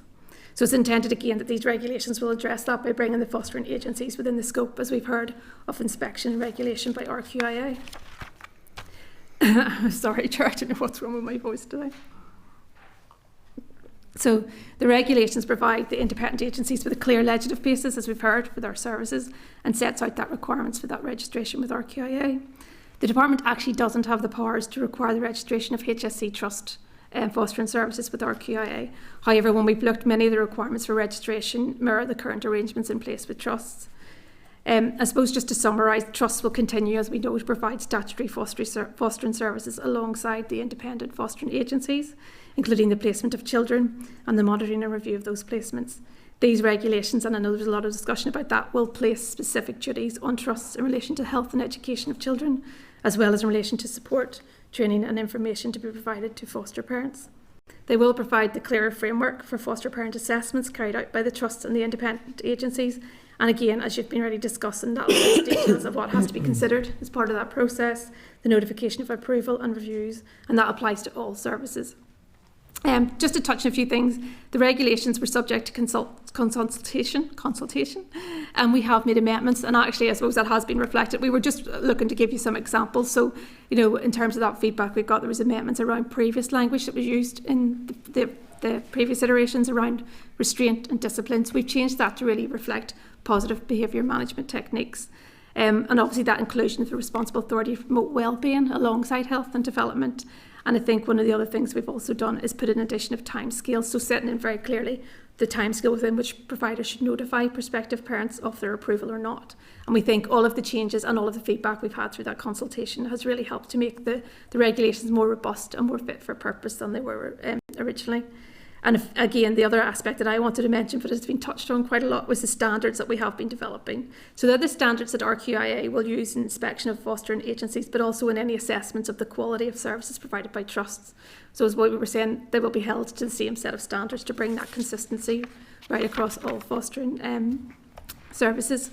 So they are built in the provisions and the regulations around the likes of the assessments, the support and the training and the management of placements. And I suppose I just wanted to get you a feel of what those standards look like. So some of the things coming out, for example, as a standard are things like foster parents, staff and other caregivers have the right skills and supports to care for children.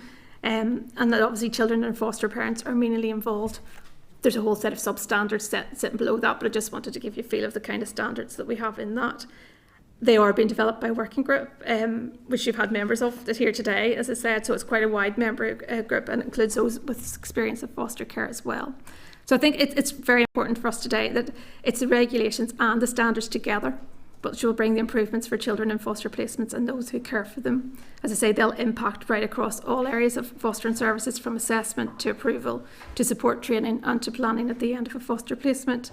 And I think they go some way to address some of the concerns in the Professor Jones report about the delays that we've experienced in implementing previous initiatives for foster care. I think what I would say is, and I think Avery put it quite well, it's the start of a journey. It's not the end of a journey, and there's so much more that needs to be done to address the challenges within foster care, and change won't stop here. Foster carers are absolutely the cornerstone of the care system, and it's important that we do all that we can to attract and retain them and actually show them that they're valued.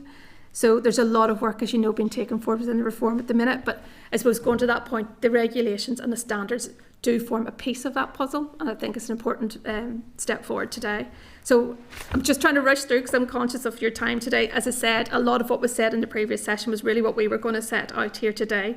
But I think it's really just about them being a very important step forward in ensuring that all fostering agencies are actually operating in the best interests of the children and the foster parents, and that we have those mechanisms in place to ensure the effectiveness of operations across all services, and actually that quality is provided on a consistent basis.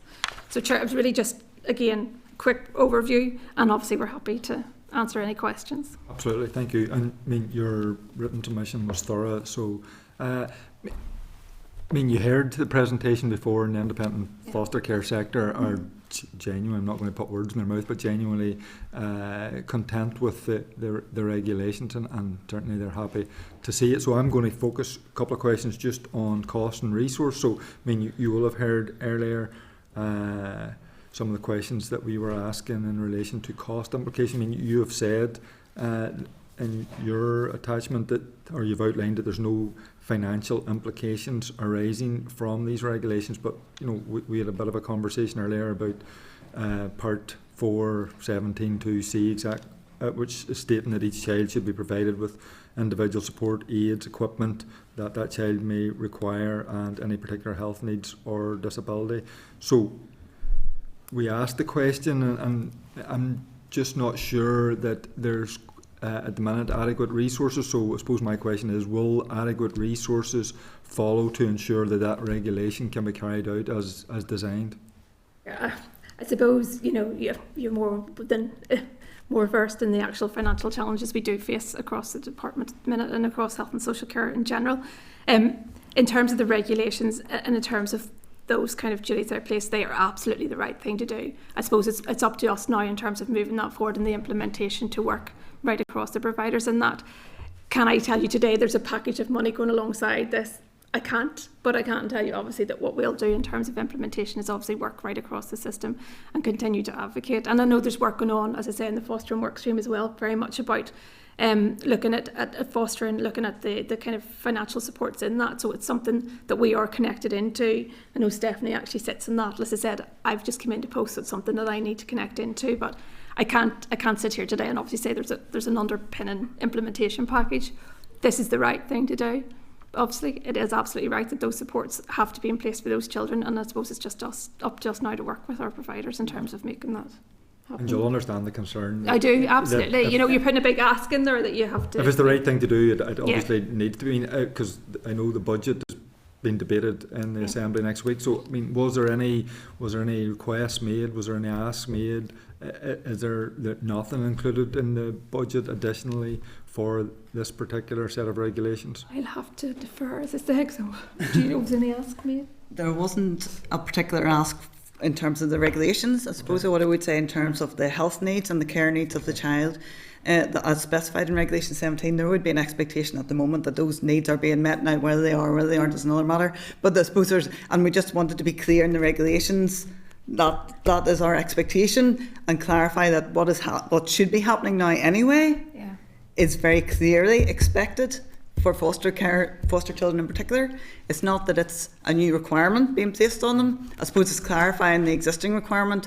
I suppose that would feed into, we don't necessarily think there's an additional resource required as a result of these regulations being introduced, but that's not to say there's not additional resource required to meet the needs of all children in need and in care, because of course we would very much value additional money. Absolutely. And one of the things we did feed into in terms of the budget that you asked for particularly was around allowances and fees for foster parents that we continue to lobby around that, and there's work ongoing by our colleagues in SPPG to review that. But that's something we're very mindful of in our policy rules, that we need to keep pressing to make the best case for improvements to that we can. Okay, and then just subsequent to that, I mean, obviously there's no new role for RQIA in relation to this. So, I mean, are you confident that they have the resources to do this additional and important work and a new role for them? I mean, because that could be another concern. Yeah, they have been supportive of the position, and like I said, I know that the team in the department have been working closely with RQI on them and those discussions in terms of that additional requirement. not just, I suppose, in terms of the independent, but also the assessments of the trust is part of the conversations that are ongoing at the minute, just to shore that on. But yeah, at this point, they're supportive of the move. 100%. Okay, Nuala? Nuala? Yep. Hello, thank you very much for the presentation.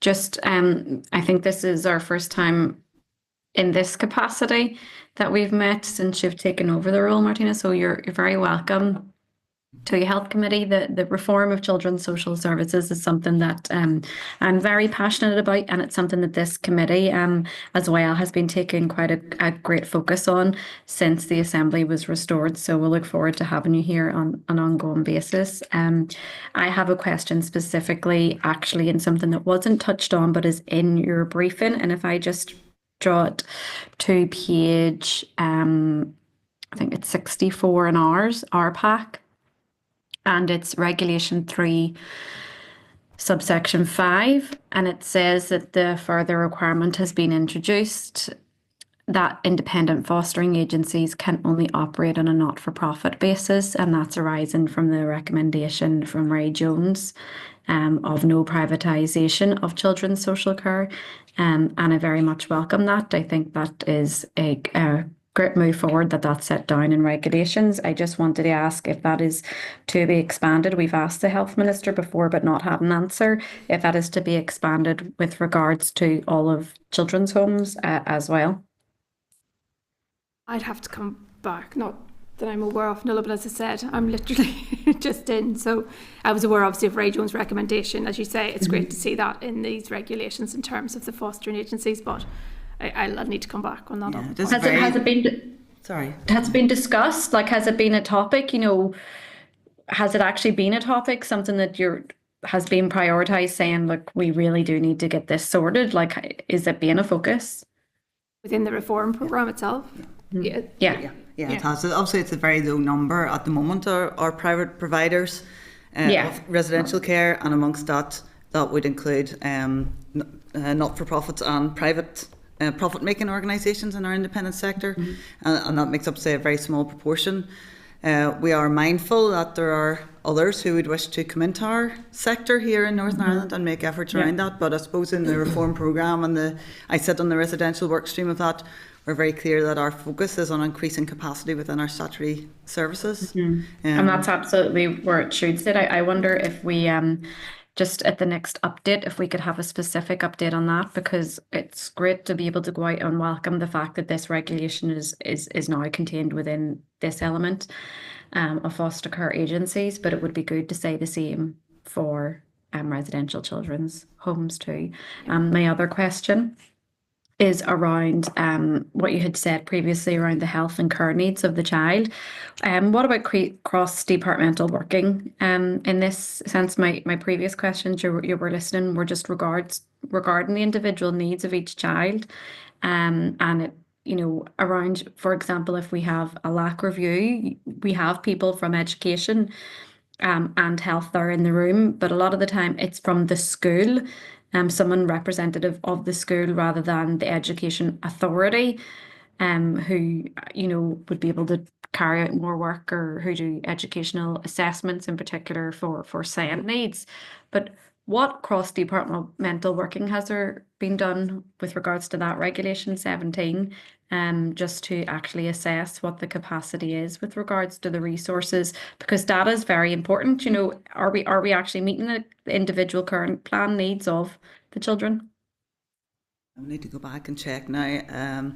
I've been working on these regulations for around a year. I think that was a carryover from the earlier version, so we can certainly go back and check in what engagement has been carried on in that regard. I suppose more generally around engagement and how that holistic care planning is carried out under the new framework for integrated therapeutic care that's being phased in for all looked after and adopted children. We are bringing in that one child, one plan approach, and that will include our education colleagues, and that's subject to a care planning pilot at the moment for a small cohort of young people where their personal education plans and care plans are all being brought together into one plan.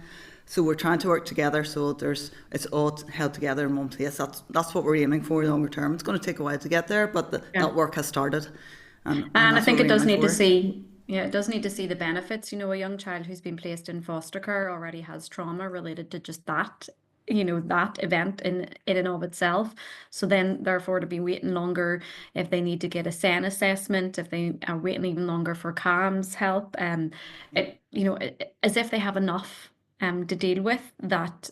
I'm not saying that they should be prioritized ahead of the queue, but they do have those extra needs that, you know, children who aren't looked after by the state don't have. So it's definitely something worth doing. But I'll look forward to engaging further on that. But thank you. Of course, there's a therapeutic teams for looked after and adopted children as well in every trust, and that was touched on by the previous presenters as well, recognising that they are different across all trusts and have different areas of focus, but they are there. And again, that's something that as we move forward to implement the framework for integrated therapeutic care, we are looking to bring a more consistent approach to that, and we have a model based on the numbers of looked after children and the needs in each trust area that we want to bring in, for example, occupational therapy and that multi-professional approach into those therapeutic teams, so that we can get the better support more quickly for the young people that need it. We're working, we'll maybe hopefully have some new staff on the ground next financial year, towards the end of next financial year, but we'll just have to see how that process goes. And again, that's the start of a process to expand those therapeutic teams in recognition of the great challenges that they face and the trauma that they have experienced. Right, that's good news. I look forward to that actually being rolled out. Thank you. Happy, Nuala? Yep. Okay, Linda? Thank you, Chair. Yeah, I was actually just on the back of your answer, Stephanie. If we can maybe get an update as that goes forward, just on that consistency approach, if it's happening, if there are blockages to it, if there are issues that we need to be made aware of, I just would like to be kept updated. Yeah, funding's obviously going to be a big issue for it, but it's certainly no problem to it. We can provide you with a briefing paper on that. That would be helpful, setting out our plans in that regard and how we anticipate that happening over the next number of years. Well, that would be really, really helpful. And my other question isn't really a question. Well, just for clarity, hopefully the increased funding for foster carers, there is nothing in place at this moment in time in terms of a plan. And that work is still within the department. No, sorry, go ahead. No, it's all ongoing, and I suppose, as I said, it's definitely in the work stream, so probably more able to speak to it than I. But it's something that they're looking at the minute in terms of looking at options and costs. Yeah, so a lot of the information has been gathered from the trusts on how much they spend. You'll be aware that there's two systems of financial allocations to foster parents. There's the alliances, which are standardised across all trusts, and then there's also fees, which are for more specialist placements or skills or that sort of thing. Now, that isn't particularly consistent, but we're trying to gather the information on that and then bring that together into a consistent approach. So all the information is almost completely gathered and assessed, as I understand it, by our colleagues in SPPG, and now it's then how do we move forward with that and look at how do we use that better moving forward to make sure that everyone's getting a fair deal money-wise. Again, it's just to ask for a briefing in relation to that whenever there is more information. I mean, I'm content that it would be a written briefing, and then if there are things that we think we actually need somebody in front of us, then we can come back on that. But appreciate it. Thank you very much.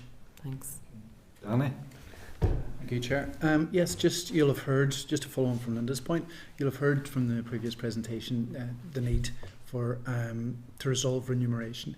You know, that do you accept that it is a barrier to recruitment and retention at the minute?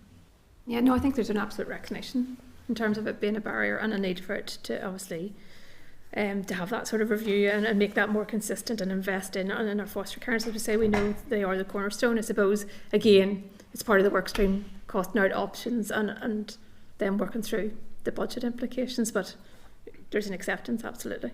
Yeah. You'd previously mentioned you had made a bid to SPPG, is that correct? Is that about the budget bill? So it's in the budget briefing that you were asking around earlier on. So we have been continuing to lobby around that when the budget briefings and things are coming around, that we need the additional money. There hasn't been a specific bid put in recently, but our finance colleagues are very well aware, believe you me, that this is an area that's something that we're targeting and want to increase now, but we do need to get the data, and it comes back to some of the work on the reforms or the review that's being carried out by SPPG on that, to make sure that we have the robust data to inform the exact recommendations that we're going forward with and the exact details of a specific bid moving forward. Although I would say, and I think it was recognised by Professor Jones, that a lot of the people that are coming into foster, while money's important, it's not the be all and end all for them, and those other support mechanisms are equally important, and to make them feel valued and that their views are important in caring for that child. There's a lot of that. Team. Yeah, that I think that role is being part of that wider team, that they're actually part of that team around that child, and I think that's where a lot of the work in the standards is really coming in as well, about really setting those standards and about that's what is expected right across the board. And that's not necessarily financial. I know people are resourced. There's issues around time, but actually working together, working collaboratively, working as part of a team benefits everybody in the long term. So it's really, really valuing the foster care is important, as well as obviously the remuneration, but it's those other aspects as well I think we have to focus in on. For example, we would be expecting, when the standards come along, that foster parents would be fully involved in that care planning process for a child, and their views would be taken on board as part of that process, whereas now I don't think that's happening the way it should be, whereas it'll be very much set down that this is what we expect to see happening in future. And that feeds into the point being made earlier about not feeling valued. Very much so. System. No problem. That's great. Thank you very much. I don't think we've mentioned it so far, but the standards will be subject to public consultation, so we'll be contacting you about that, hopefully in the next few months, about the launch of that public consultation. No problem. Thank you. I'm just literally reading that in your document there. Arlia? Thank you, Chair.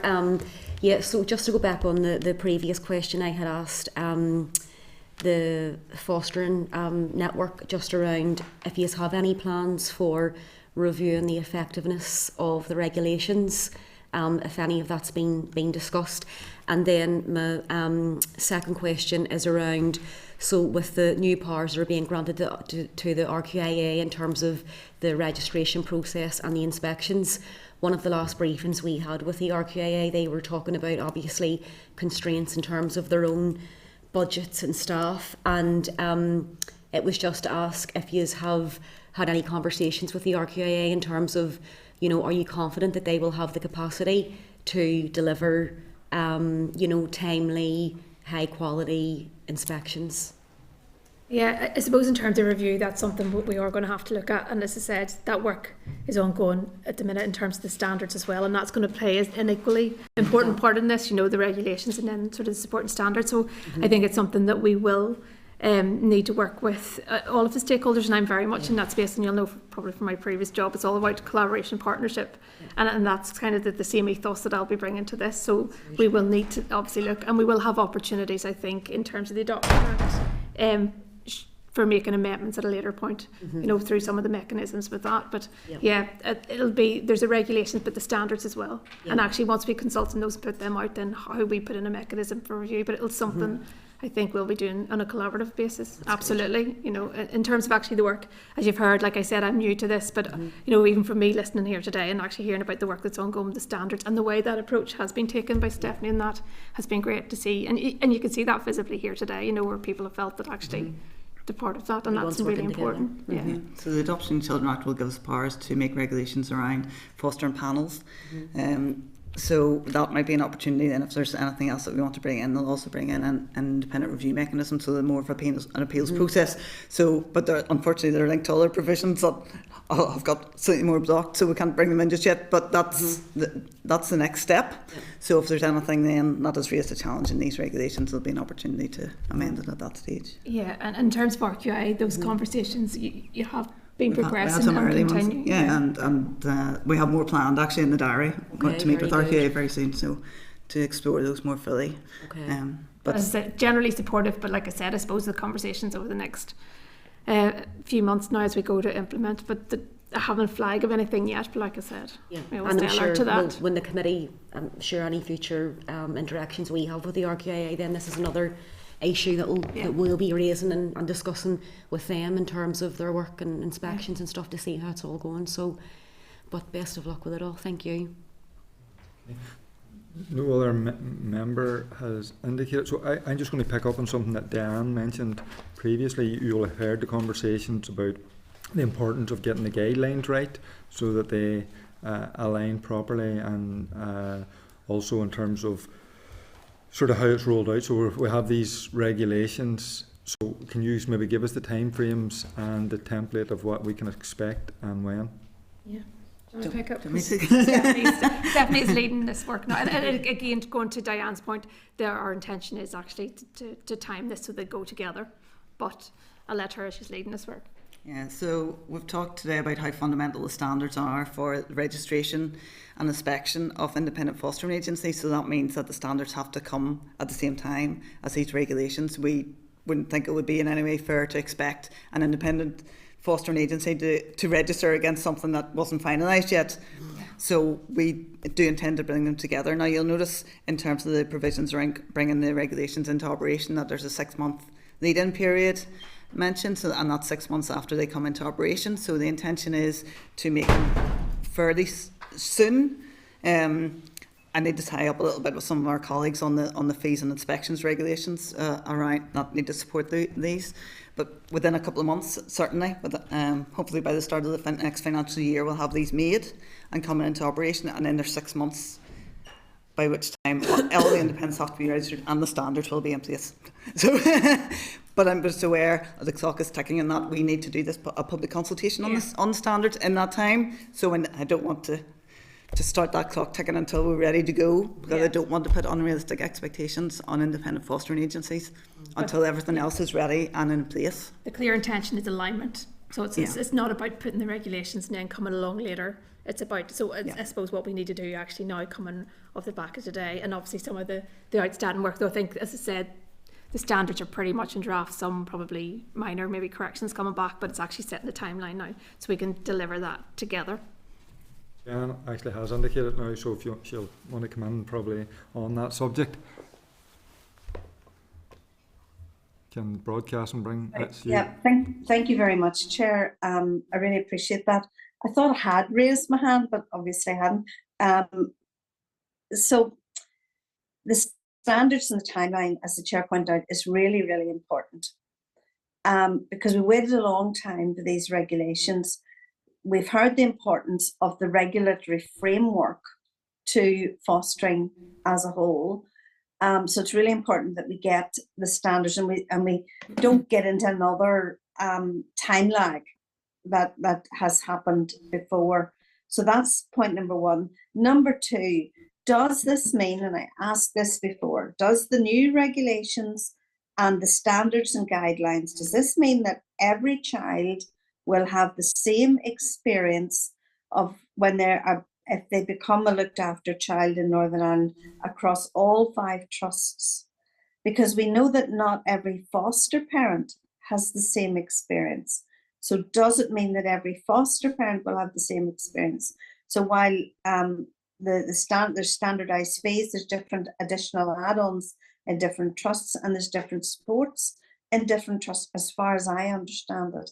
And I suppose my third final question, Chair, is that in the Southern Trust, we have a thing called bail fostering, which is the fostering of young people who might otherwise end up in hide bank while they await trial or court proceedings.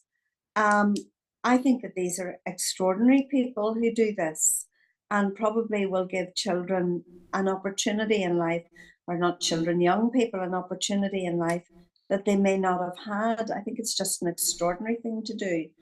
And how are you working with the Department of Justice, and what contribution does the Department of Justice make to this particular element of fostering? Sorry, that's maybe a lot more than I expected. I suppose on the bail fostering, I actually did hear actually the last briefing that you had from, I think Colin maybe mentioned that. It is something I have to admit is something that I haven't been involved in to date. So Diane, I'm not sure, it's definitely, we probably need to go away and come back to you. So we'll come back to the committee around that. totally take on your point, but in terms of the engagement with Department of Justice and how they contribute, I don't actually have the answer, so we will take that away. I suppose in terms of the regulations and standards, going to your early point, it is very much about bringing that sort of consistency right across, right across all services, so right across the trusts, but also with the independent, and bringing that alignment right across the patch. In terms, will all children experience the exact same in practice? That's what we would like, and that's what we're actually intent is here. Will it happen in practice is something I suppose we will stay alert to, but our intent is very much in terms of consistency, and as you said, to make sure that all children, obviously there's going to be variances in terms of, and again this needs to be worked out, but I know the likes of the additional fees are very much linked to a need, and that varies, and these children come from very different places, and I suppose you have to accept there'll be variance, but in terms of that service, the quality, the consistency, that's what we're at here. And that's what our intent is. I don't know if you want to add anything. We can certainly expect the same level of quality of service. Quality, it's all about that consistent quality, yeah. Is there another question, Diane? Because I think you said 3. Your broadcast, or there you Sorry, are. for some reason or other, it may be me that is running low on battery. Apologies. So, look, one of the things that I think health needs to get right in Northern Ireland is delivering for people across Northern Ireland on the same basis. Everybody deserves to know that they will be treated with some kind of equality if they're in service. And these are very vulnerable children who don't have a voice themselves. And this committee has taken on a particular interest in the reform of children's service, and it's really important that we can be that voice. I mean, I'm hearing a lot of, we'll come back to you today, and accept that you're new in post, I accept all that, but I'd really like someone to come back and tell us how this standardisation and regulation, which I accept is necessary, and I accept the opinion of the fostering network, etc., that it's important. But it seems to me it's not just important to have consistency of standards with the independent sector, it's important to have consistency of standards for foster parents and foster children across all of the trusts. And I'm not sure that we have that. In fact, I'm pretty sure we don't have that at the minute. And I would like to know how you're going to do that. And if you haven't the answers to that today, I think that is important in the standards and in the monitoring of the standards going forward. Yeah. Sorry, thank you. Yeah, I suppose, in terms of the standards, as I say, the standards aren't, and this was really important, the standards aren't just about the independent, they're about everybody in that space. So it is about holding the trusts equally to those same standards right across the piece as well. Obviously, it's the independent.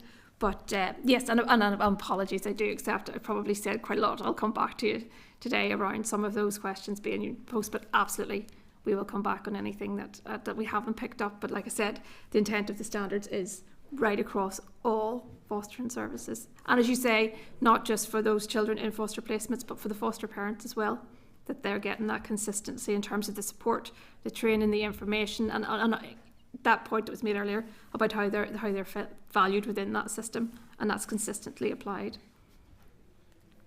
Okay, thank you.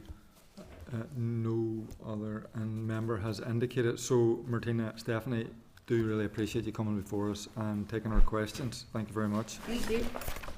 So, members, can I ask if we're content with the merits of the policy and that the department makes this particular statutory rule? Everybody's content? Yeah. Okay, thank you. Okay, so we're moving on then to item number 7 in the CLAR, Department of Health, and it's a written briefing on dental services reform. So can I refer members to page 68 of our pack?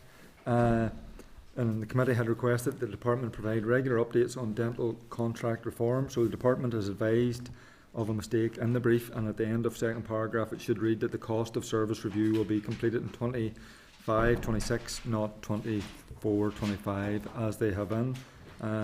Do members have any comments? Okay, well, can I suggest that just given the importance of it and the fact that the department in their letter have said that the BDA are content that we send the letter to the BDA or forward the letter to the BDA just for their comments and just to be assured that they are content. Everybody happy with that? Yeah. Okay, thank you. Sorry, Chair, is there a timescale for that? Cost of service Timescale. analysis? We can ask that. It's not contained within their, I don't think it was in the letter. no. It's just saying that proposals are being developed, building on 2024, and they're talking about being ready for 25, 26. Could we ask for a timescale or when that might be ready? Is that? Well, it's saying here at the end of it's saying in the paragraph that the cost of service review will be completed in end of 25, 26. I mean, we can be more specific, I suppose. Sorry, Chair, just to say this is something we've requested regular briefings on, so certainly we can filter back and ask that the next briefing would include a response on that as well. Okay, 100%. Thanks, Danny. So item number 8 then, which is another written briefing, this time on Encompass. So can I just refer everybody to page 71? So the committee had requested that the department provide a briefing on the implementation of the Encompass programme. Do members have any comments? It wasn't particularly fulsome in detail, but maybe there's not a pile of detail. Go ahead, Linda. I don't think there would be much more they can give us at this stage, but at some point when it's rolled out right across, we do need to get some detail around any challenges, what the actual benefits turn out to be. We know what the intended benefits were, but I think we're probably a wee bit too early in the process right now to get that. As with the last item, we're getting or intend to get regular updates. Yeah. Can I suggest maybe to coincide with maybe the next update that we potentially have a visit to actually visualise the system and its impact as well, if people are somewhere local, if people are content with that. Okay. Diane, sorry, you wanted to come? So thank you, Chair. So I have had a number of conversations with medical staff, etc., who are concerned that the number of consultations, etc., that are decreasing because of the implementation of Encompass. Particularly, for example, if you think of the Northern Trusts, which has just recently had Encompass go live, lots of services were turned down in the Northern Trust because Encompass was going live. And I think it would be a useful thing to ask the Department of Health to come back to us and indicate how those services are, how they're regaining that time lost for the Encompass Live process. Because I know that in the Northern Trust, it was actually very, very significant. So that's point number 1. Point number 2 is the time lost for consultants, etc., in ensuring that all of their Encompass duties are actually fulfilled. And there's been I've had a number of conversations where people are worried that Encompass duties, bureaucracy, whatever you want to call it, is actually now trespassing on their time with patients. So I think it is worthwhile looking at those, and particularly how, when they are engaging in putting Encompass live, that they actually then make up for the time when those services were downturned. And I declare an interest in that the Southern Trust will soon be one of those trusts that establishes Encompass. But the Northern would be an interesting case study for us. Yeah. And in fairness, I mean, they have said that there's a level of disruption to services. What they're saying is the Southern, Eastern and Belfast are now back to pre-go live activity, but I accept that's not a pile of detail, and it would be worthwhile writing just to see exactly the detail of the disruption and what its impacts are. So everybody content that we do that? Yep. Okay, thank you. So next then is correspondence. Can I just refer members to the correspondence list at page 9, or sorry, page 76. Are members content with the outlined as in the clerk's table? I just have a few comments just to make in relation to some of it. So at 9.2, there's correspondence on emergency department pressures, and just, I mean, it was raised actually with the previous chair and also with myself, that Band 6 nurses are being required to manage EDs at night, and that's causing some concern among nursing staff and the RCN about the complexity of patients and the environment is extremely challenging. So if I can ask that we get agreement that we write to the Minister on this, just in terms of that issue. Agreed. Okay, and then at 9:30, so the RQIA complaint, so the gentleman has been in contact probably with individuals, but he's also been in contact with the committee. So, I mean, on the back of that, can I ask for agreement that the committee write just back to ask what specific steps have been taken to comply with the High Court ruling? Has RQIA implemented any changes to ensure similar failures don't reoccur, and what actions have been taken in this case to ensure safety and safeguard the gentleman's rights? Okay, and then just finally for me, the 931, which is a complaint or a number of complaints about ADHD services, and just to suggest that we write to the Minister asking for an update on the provision of ADHD services. Agreed. Okay. So sorry, Claire. Sir, can we make sure that that also includes adult ADHD services, which are not commissioned and virtually non-existent in Northern Ireland? Absolutely. Okay, so above those suggestions, everybody's content with the correspondence? Yeah. Okay, thank you. Forward work programme then, just it's at page 366. Can I ask the committee to note that we've agreed to carry out a series of visits throughout February and into March. So next Wednesday, 12th of February, committee is going to visit the maternity hospital at 2 p.m. The visit will include a tour of the maternity hospital and view of high-level plans for the children's hospital. So anybody who hasn't done so, can they please just confirm to committee officials or attendances parking spaces must be booked in advance. And then an invitation is going to go out shortly to members regarding availability for a visit to the children's hospice on the afternoon of Thursday the 20th of February, so expect that. And then also there's a suggestion for a visit to Dublin to see St Francis hospice. So can I maybe at this juncture ask that if members want to consider committee staff looking into travel, either via maybe a minibus or train and taxi, rather than us all going individually in cars. Maybe people want to go individually in cars, but I mean, I would suggest at least that maybe the committee staff come back with a proposal about transport for everybody that want to go, so that we can travel, say, either by train or minibus together. Okay, thank you. So is everybody content to note the briefings set out in the forward work programme? Yes. Any other business? Yes, Orlia. Orlia caught my attention first. Sorry, Linda. Yeah, no, Chair, I wanted to raise the NISRA stats that were released yesterday around the amount of suicides in 2023. So there's been an 8% increase since 2022 in terms of the number of people that have taken their own lives and died by suicide. And 3/4 of that number was males.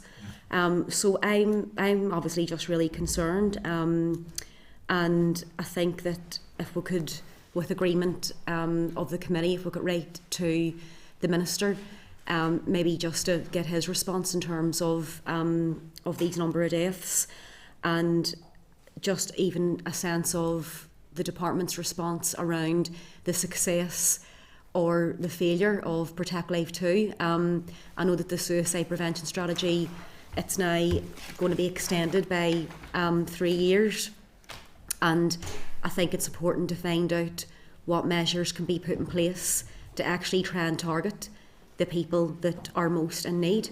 And looking at them figures, again, all the evidence is pointing towards the higher likelihood of taking your own life down by suicide if you live in a deprived area. And just that statistic on the number of males that have sadly lost their lives by suicide, it's just I think it's really sad, and I think we should get a response from the Minister if we can.